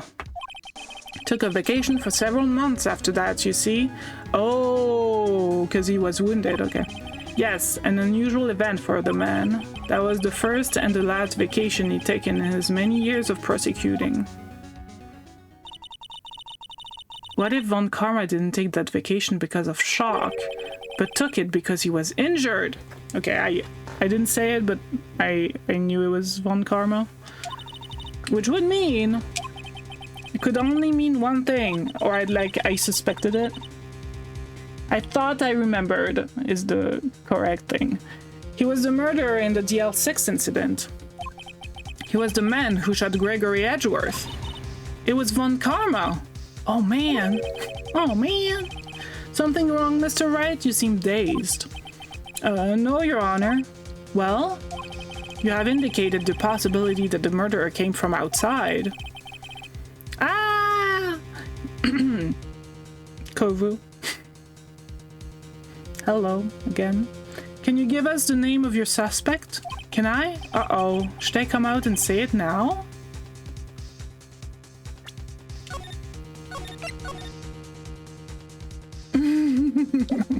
You're welcome.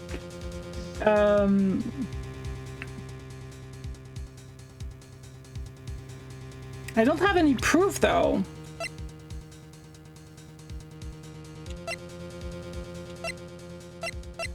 What if I save it for a better time? Wait, I don't have enough proof yet.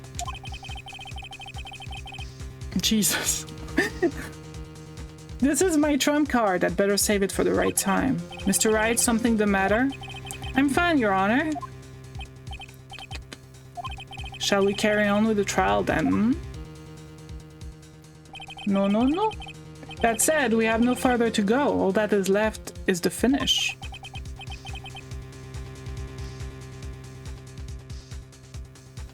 What are you talking about? Bash! What the hell? Can we stop talking about your dad?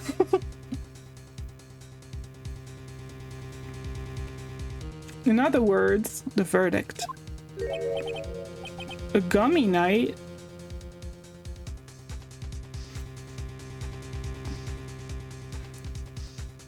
What? Not yet. Think, Mr. Wright. You have said that someone from the outside was the murderer, yet you cannot suggest anyone as possible suspect, which means your conjecture is worthless. I guess I should have said it, and will be rejected, of course. Nick! Now's no time to be holding on to that trump card! The trial's almost over! Alright, I may not know what I'm doing, but here goes. Your Honor, there is a suspect. One lone suspect. Well, this is certainly interesting news. Very well, Mr. Wright. Who is your suspect? My hands are shaking. What? Von Karma. Von Karma?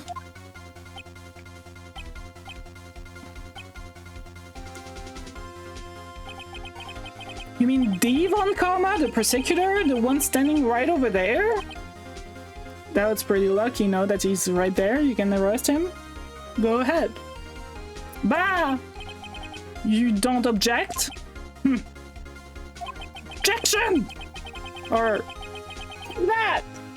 I see no need. Why honor this ridiculous outburst with my objection? Because you took a vacation for several months starting the day after the incident. Yet you pride yourself on a perfect record. Why would you take such a long vacation without any reason? So you're claiming that I took a vacation to heal my injury from the incident. Fascinating. Prove it. I would have needed surgery, no? Where did I go under the knife at, Mr. Wright? Bring the doctor that operated on me. Have him testify. Nick! Let's find out who his doctor is. What? It's no use. Edgeworth? I know Von Karma, perhaps too well. He's perfect. He wouldn't have left a clue. He probably didn't undergo surgery. He probably did it himself! That would leave a doctor as a witness. Grrr, nobody that's perfect. So what, Nick? Did Von Karma pull the bullet out of himself? By himself? That's insane. No, he couldn't have. Why not? People have done that. You can't just pull bullets out of yourself. I mean, it's hard, but you can. Wait, what does that mean? That bullet has to be somewhere, but where? It's still in him! Well, Mr. Wright, can you produce evidence to prove that I was shot? It's not impossible to prove if you do a radio. Is that what you call it? A radio? No, wait. How do you call that? An X-ray. We say radio in French. An X-ray.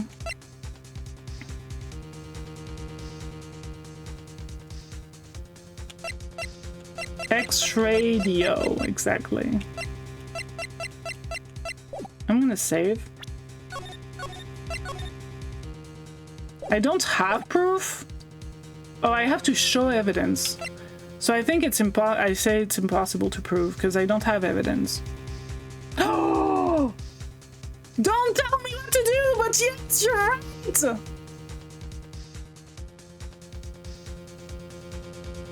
But also don't backseat. I know you didn't.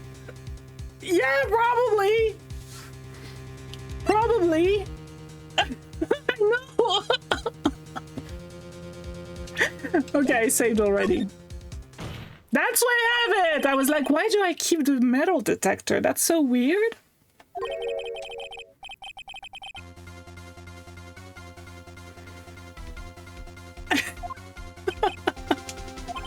The evidence that proves Von Karma was shot is this.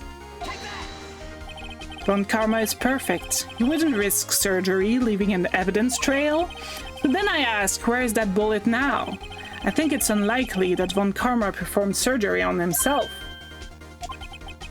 You don't mean...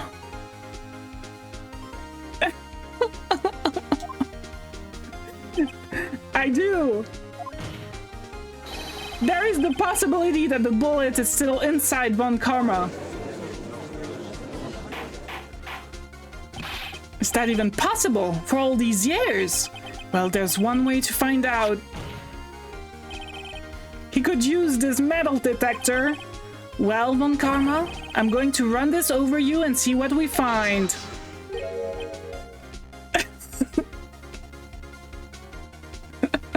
I know. You should play it. And then don't spoil it for me. I refuse. You refuse. But refusing this means you acknowledge that the bullet is still inside of you? It's okay. It's okay because it's fine. I don't actively try to do it, but it's it's funny that happened. Your Honor, the defense requests that we'll be allowed to use the metal detector. Judge, I call for a suspension of this trial. This is an invasion of privacy. Okay. Statute of limitations runs out on this case today. It was you who said we had to end it right here, right now. Enough. I permit the use of the metal detector. Mr. Von Karma, you will submit yourself to testing. Nick, what does this mean? I don't know, but we have to give it a shot.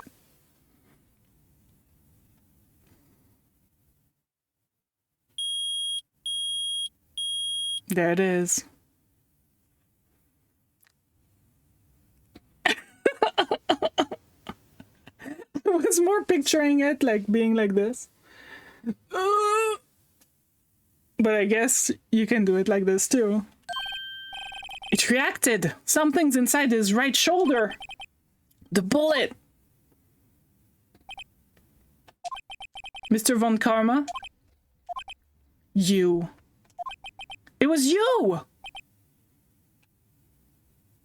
True. Wait. Yeah, that means he can't... I mean, my mom has some, like, metal in her back because she had spinal surgery. And I think there was once where she beeped, but they make it so that it's something that doesn't beep. Oh, you're right, Kovu! Especially this is supposed to be in the US, I think. Or it's at least like Pacific time. I was afraid this would happen. And so I remained silent. Indeed, there is a bullet in my shoulder. However, it has nothing to do with this incident. Of course it... Whatever. Okay, what? I was shot in the shoulder long before the DL6 incident. I claim that the bullet in my shoulder has no relation to DL6. I mean, you have to explain a little bit better than that, dude. But Mr. Von Karma, can you prove that? Prove? No. I have no obligation to prove anything. It is Mr. Wright who must prove something here, not I. Mr. Wright? Well, can you prove it? Can you prove that the bullet in Von Karma's shoulder was from DL6? I can, if we can extract the bullet.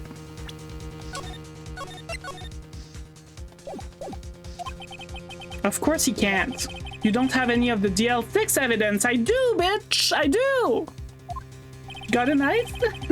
Because you took it out of the records room yesterday. They're like trying to nudge me as to what I'm supposed to use right now. With no proof, you cannot convince me of any crime. Convict me of any crime. So sorry, Mr. Wright. No. I'm the one who's sorry, Mr. Von Karma. What? You are close, one day away from freedom, but you had to fuck things up by sending that thing to that person. But you see, I have proof. What? Who would have thought you would dig your own grave trying to convict Edgeworth? I can link that bullet in your shoulder to the DL6 incident. And here's my final proof. That's a bullet? All thanks to Maya. Where did you get that? This is the bullet used in the DL6 incident. What was he gonna do anyways? Like, I could just be like, just find the bullet, and I don't have to have it with me. I could be just like... yeah. I could just be like, there is, like, find the other bullet, and we can check if it's the same ballistic thingy as the one in the shoulder, right? Like, I don't need, whatever. It's not like he would have disappeared after, or maybe it would, because he's a fucko, but this is the bullet used in the DL6 incident. It was taken from the heart of the victim, Mr. Gregory Edgeworth. The bullet is preserved quite nicely with all the ballistic markings intact. Yeah, exactly. You gotta prove that it's... You're the one who has to prove. Ballistic saves the day. Ballistic markings. You may recall the term. Came up in the first trial 2 days ago. Dude. Okay. Ballistic markings are the fingerprints of a weapon. All bullets fired from a gun are marked with that weapon's unique pattern. By examining the markings, you can tell which weapon fired the bullet. It's quite accurate. We have 2 bullets in our possession. One, the bullet removed from Gregory Edgeworth's heart. The other, Mr. Von Karma, is the bullet buried in your shoulder. We could analyze both bullets. Then, if the markings matched, we would know that both bullets had been fired from the same gun. The very same pistol, in other words, the murder weapon that killed Gregory Edgeworth. Mr. Von Karma, you will let us remove the bullet from your shoulder. Then we'll compare the ballistic markings to those on this bullet. And solve this case once and for all. Well, Mr. Von Karma?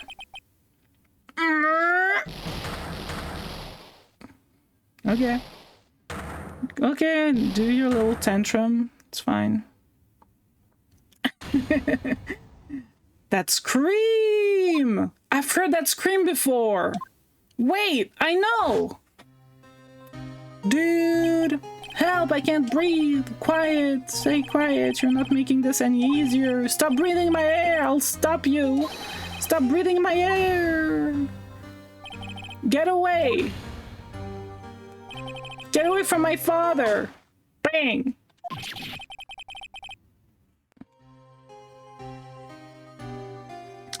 I guess, yeah, I should have thought about this, because, I mean, it's all in his dream anyway. So I couldn't have, but if he was shot in the heart, I mean, I guess he could scream, but I think it would be difficult to scream. But I'm not sure. It's because... Okay, so Edgeworth was in the elevator when he was a kid, when his dad... I mean, I would have to explain it all. You show evidence, but there are parts in between the trials where you find evidence and you figure things out a little bit for the next trial. It's that scream I heard in the elevator 15 years ago. But, like, you're seeing the, like... I thought there would be an episode after this one. I don't think there is in this game. It's multiple.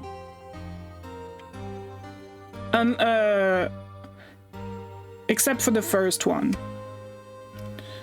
But it's really short. The first one is like a tutorial. Von Karma! It was you who screamed! Mr. Von Karma? Edgeworth! Only you would dare defy me! So it was you. Oh, jeez, you and your father are my curse! Your father shamed me with the penalty on my record.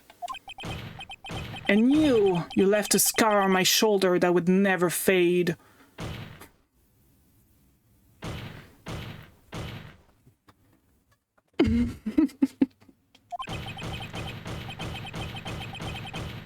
Oh, I'll bury you. I'll bury you with my bare hands. I think this is the end of the first game, though. Chief Prosecutor, I'm sorry.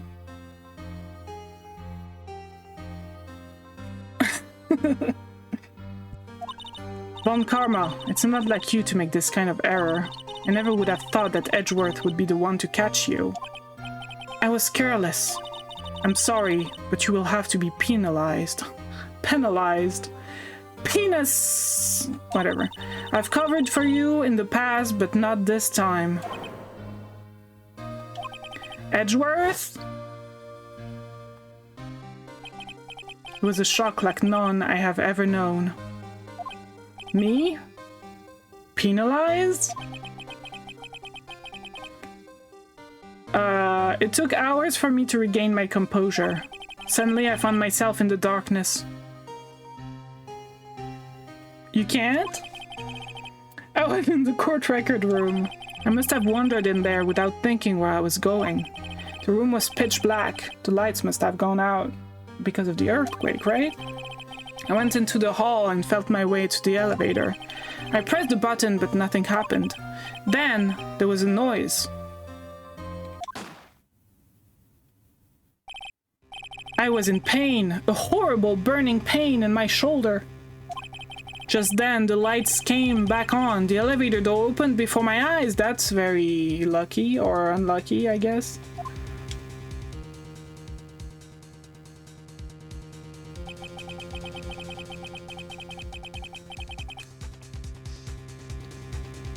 I couldn't help you. I don't know. I just know it's a little, like, thing. I saw 3 people inside, all lying unconscious from oxygen deprivation. Much to my surprise, a pistol lay at my feet. I knew then it was destiny.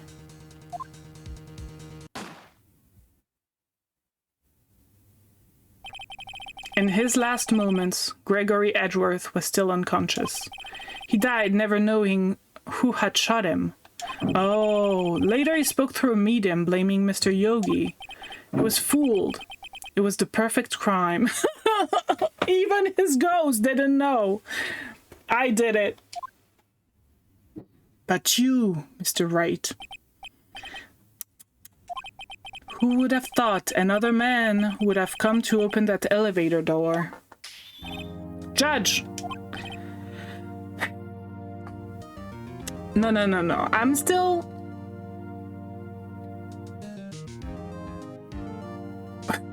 Okay.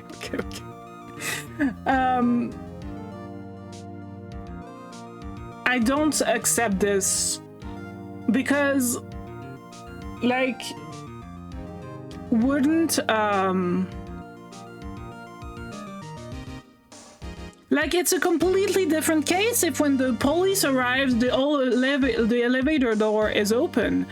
Either that or we know who opened the door or who was there when the door opened, which means that we would have thought it was Von Karma too. Like, he would be a suspect as well. So I don't know about this. What are you doing? Do your job. Bring an end to this miserable charade. Now, end it. Very well.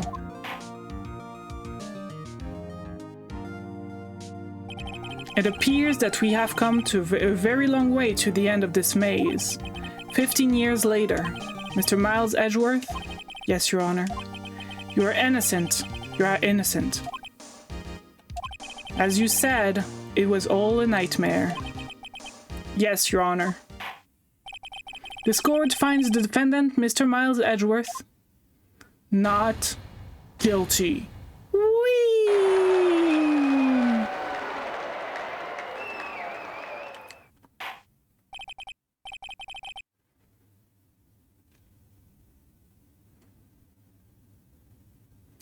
I feel like I'm not a small, medium at large. Oh, you mean a psychic? You said physic. You messed it up. I'm sorry. I'm sorry.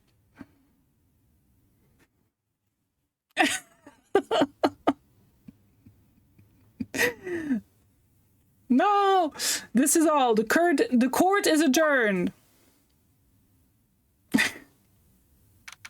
December 28th, 5:38 p.m. District Court Defendant Lobby number 2. Nick! We did it! You hear that, Nick? We did it! Did you see his face? Von Karma looked even paler than usual. He's pretending to be all cool, but inside you crushed him, Nick. Crushed! Gotta say, I'm impressed. It's pretty close, though. I was sure we'd had it. I know, I was on the verge of tears the whole time myself, but now it's all just a good memory. We saved Miles! So it's finally over, Edgeworth. Right. Yeah? I'm not sure how to say this. He loves him. I know, try thank you! I love you, I mean. I see. Thank you, Wright. I love you.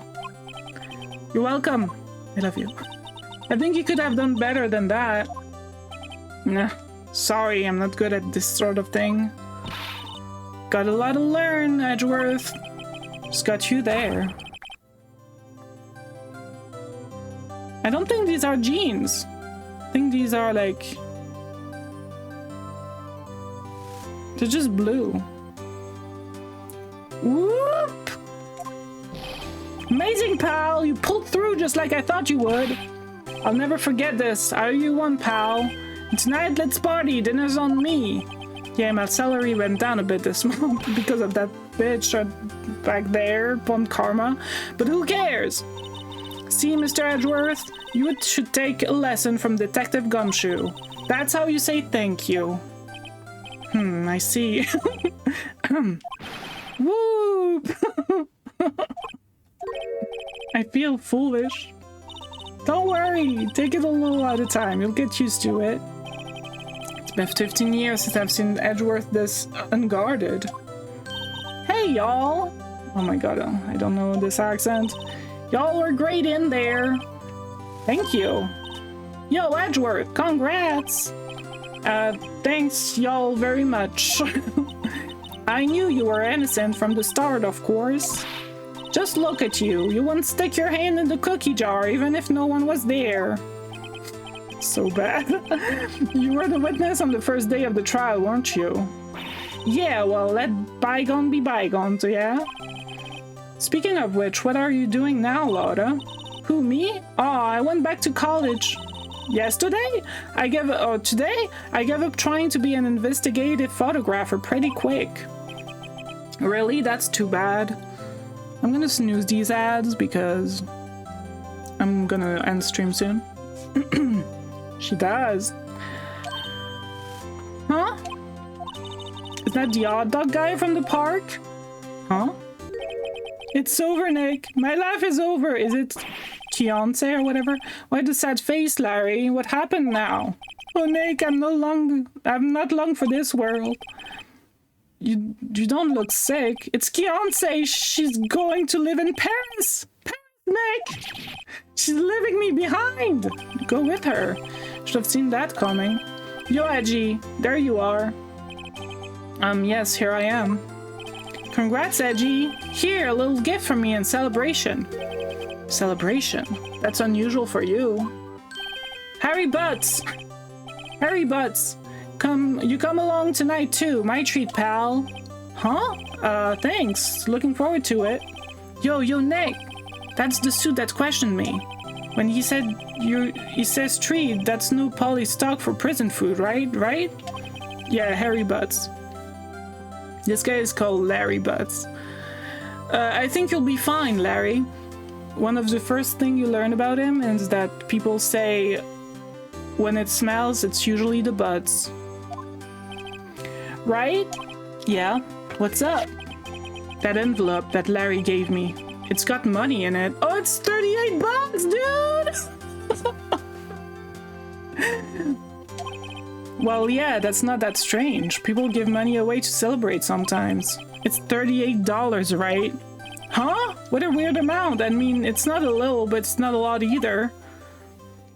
Dude, 38 exactly? Nick? Wasn't that exactly the amount of lunch money that was stolen from Mr. Edgeworth in school? $38? No. No, Larry, was you! What are you so surprised about, right? Huh? Larry was absent that day from school, right? But that doesn't automatically rule him out as a suspect. No, for the month. For the month. They said that it was a monthly thing. Think back to that day 15 years ago. That's... yeah, whatever. I don't know. That's... yeah. Yeah. Oh, no, it's not, because it would be like 4 to 5 days a week, depending. We had school 4 days a week when I was a kid. Larry took the day off, but he was bored, so he came into school anyway. Then he saw the money lying there, and the rest is history. I never was good at history, hey? Edgeworth? Also, yeah, inflation. For sure. This is like 2001. Or like 2000. Edgeworth, you didn't know, did you? I suspected. I just couldn't picture Larry protecting you like he did that day. Everyone else was saying you did it. The whole class was against you, remember? Yeah, too well. Like a million, right? Yeah. Yeah, because the incident, the DL6 incident takes place in 2001 when Edgeworth was 9, and they said that he left the school at that time, and that the thing that happened with the lunch money was like that year or the year before, so...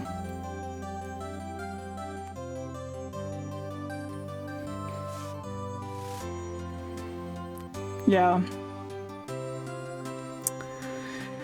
We live... yeah, whatever. Right, you may not know this, but we used to have a saying back in school. When something smells, it's usually the butts. I know. Really, right? I'm surprised you didn't figure it out. Well, sure, it's an unexpected turn of event, huh? Edgeworth? You should have told me. Now, Nick. It was 15 years ago. Don't think the statute of limitations has run out, Mr. Edgeworth? I'd say so, yes. True. There you have it. Where does that leave me? I became a defense attorney because of what you two did. No! You became a defense attorney. Stop lying, Phoenix. You became a defense attorney because Miles Edgeworth would not respond to you when you read about him in the papers, and you thought, I want to meet that guy again because I'm in love with him, and so you became a defense attorney to meet him in court. That's what happened. That's what he said. Well, you have always been something of an insufferable emotionalist. Yeah, and you get worked up too easily, too. Death! The death sentence for both of you! Man, if only I had known, I'd have become a prosecutor. Same goes for me, only the other way around. For the longest time, I thought that I might have killed my own father. I thought I might be a criminal. Became a prosecutor in part to punish myself. If I had known the truth, I might have become a defense attorney after all. Edgeworth. Want to switch, right? Hey, y'all! Line up, I'll take a photo. Hey, photo time, let's go. Photo! After that, dinner on me. I'm trying to beat the ads. Detective Gumshoe took us out on the town that night. We celebrated Edgeworth's newfound freedom, even though Edgeworth himself was still in detention.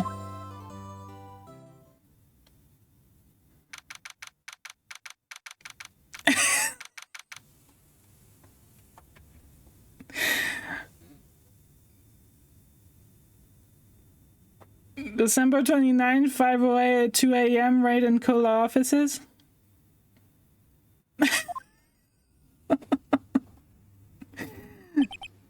It's a little condescending. Whoa! I went a little overboard yesterday. My head hurts. Huh? It's still only 5. Maybe I should go back to sleep. What's this? A letter? Where? Where did you... What? Oh. What? Good morning, Nick. What? You were really impressive yesterday. Seeing you, it made me think about what I'm doing here. I'm a spirit medium. I'm training, of course. I wanted to help Mr. Edgeworth, too. I wanted to help you, but I couldn't. I was useless, so I've decided to go back to my training. I'll become a full-fledged spirit medium, for starters. I couldn't say it to your face, so I left this letter. Goodbye, Nick. No, Maya! Goodbye! What time is it? Yeah, she every time she saves the day, but she thinks she's useless. God, the first train for the mountain has already left to the station.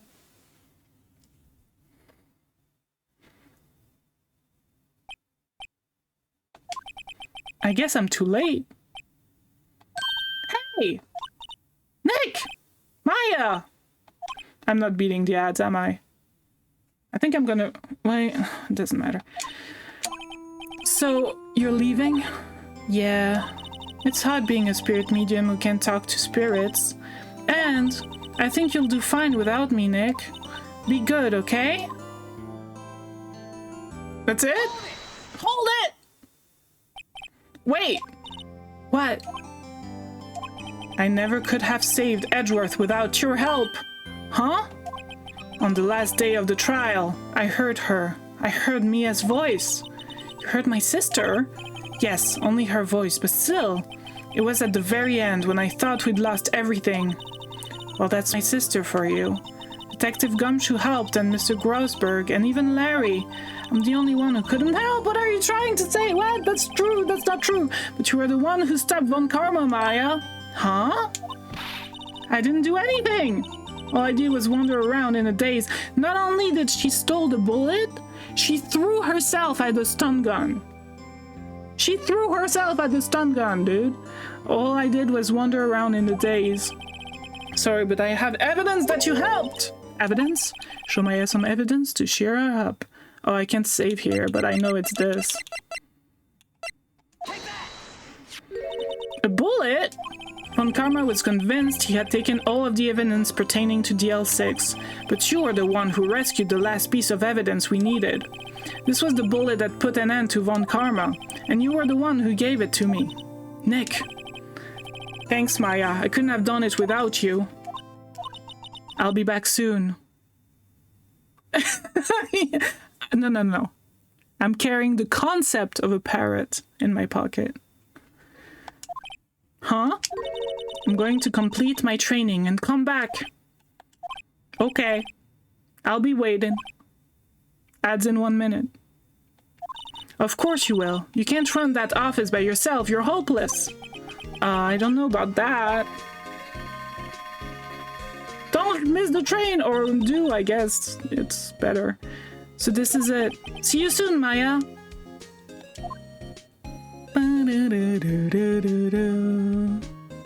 Oh, he's a parrot. Oh my god, look at this! Oh no! So cute, stop it. And so my story ends. Time to turn a new page and say goodbye to the novice defense attorney that I once was. She's great! Now a new story begins. With the same old crazy cast of characters. Ha! Don't think you've graduated yet, amateur. Mr. Wright, perhaps you'd like to rethink that claim? Yes, Your Honor. Uh-oh, I got a bad feeling about this. Objection!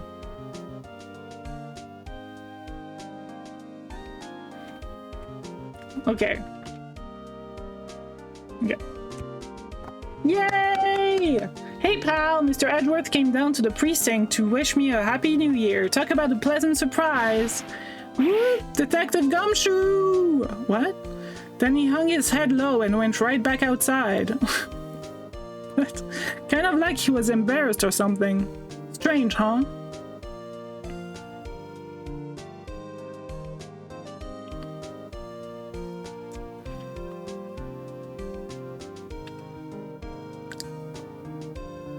Huh, Nick?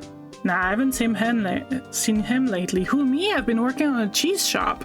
That Missy, a nice lady, but she's not exactly what you call a cheap date. Oh, she's in Hawaii right now, yeah. Okay.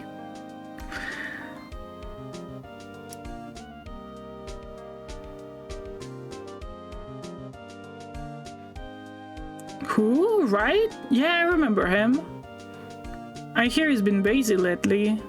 You know, it's not right doing my mom baby, so that sure is grateful. I'm not like it's going on its own, so. Noriyuki Otani. Oh, that guy. Phoenix Wright? Ah, the defense attorney from whom I wrote that affidavit. Oh, you should know, I've taken over management of the Gateway Hotel. Gatewater should be in the area. Please stop by. Masakatsu Endo.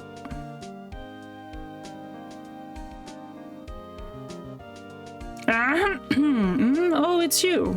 Phoenix Wright? Oh yes, Miyazono study, was he not? What do you mean it's you? I wonder how he's doing. Oh, the days of my youth. Like the scent of fresh lemons, you see?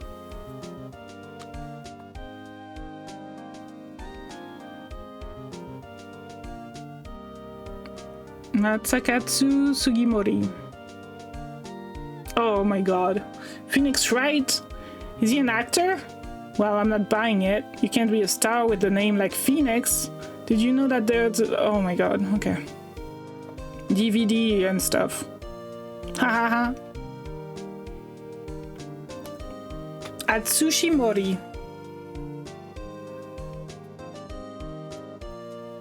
I'm pleased to announce the Pink Princess is a hit. I sure owe that Mr. Wright a great deal. Oh, and I'm keeping my face out of the public eye till the show's over. I wouldn't want to ruin any kid's dream, you know? You're fine! Stop thinking you're ugly or whatever. I don't know what that means.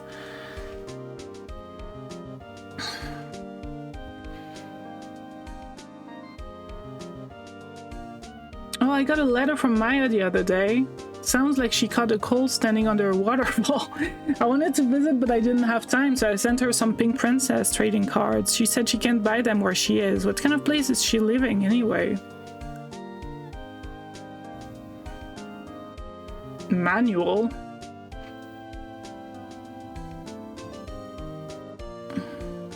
Cody! Right? Who's that? You want to talk? Let's talk pink princess, alright? But, you know, I snuck into the studio the other day, and I saw her, the one inside the pink princess suit. Ugh, what a dog. It was kind of a shock for a boy of my tender age, damn it. Ah.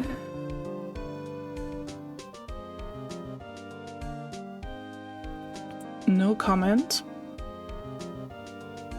Oh no. Yeah, I remember, right? That lawyer guy.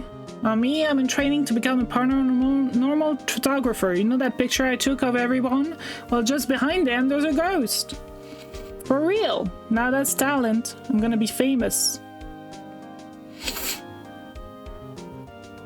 Can we see the picture with the ghost? Maybe it's Edgeworth's dad or... Yeah, that's it. Oh, it's Mia! Of course, I'm silly. Victory!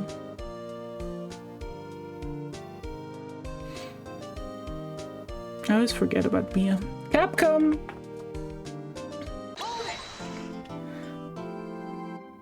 There is one more! A brand new episode has been added. I forgot about that one. Rise from the ashes. Okay, let's see the beginning, like the little intro. And then we'll call it quits. Ooh. I think this was added. I'm assuming this was added in the remake. But maybe I'm wrong, actually. Yeah, I think it... I don't know.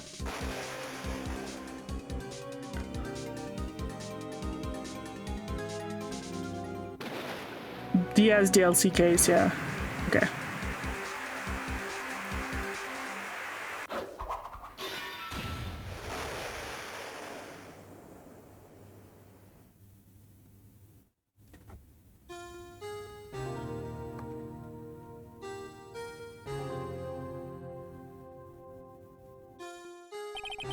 It's been 2 months and, well, that's it.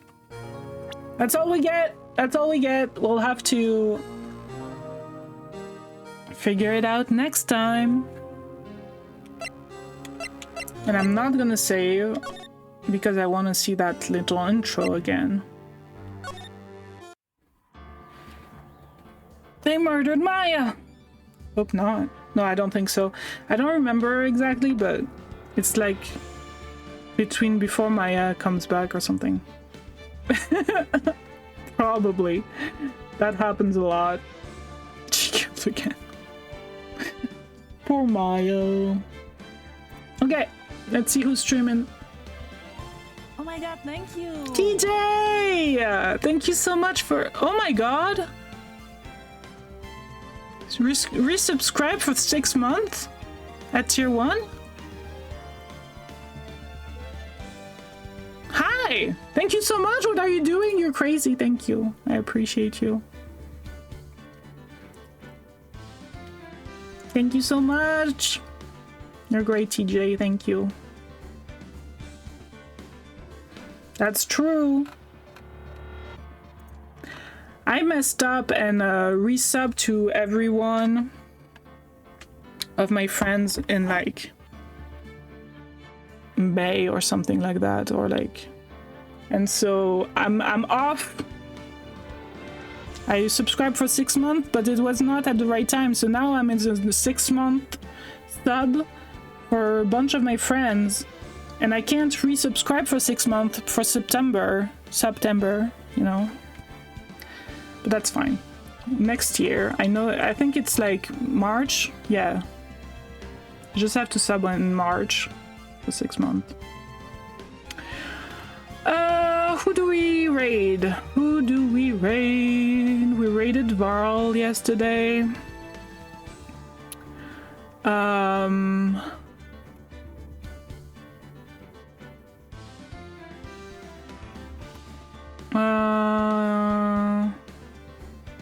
we can raid Playdead. Let's raid Playdead.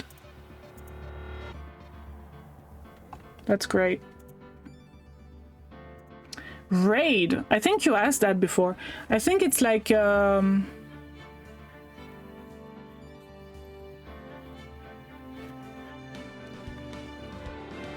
need my phone. What would you say raid in French? I have trouble like switching to French from English a lot of the time. Un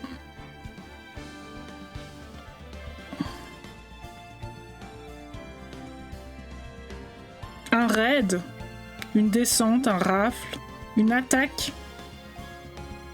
Pillage. Pillage, I think, is the best one. Ou dévaliser. Un braquage, un hold-up. Une razzia.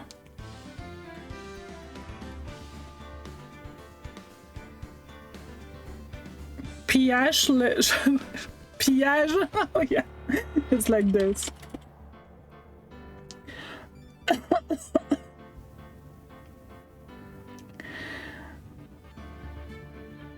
What did you say, Kevin? Kevin's here? Okay, let's raid Playdead.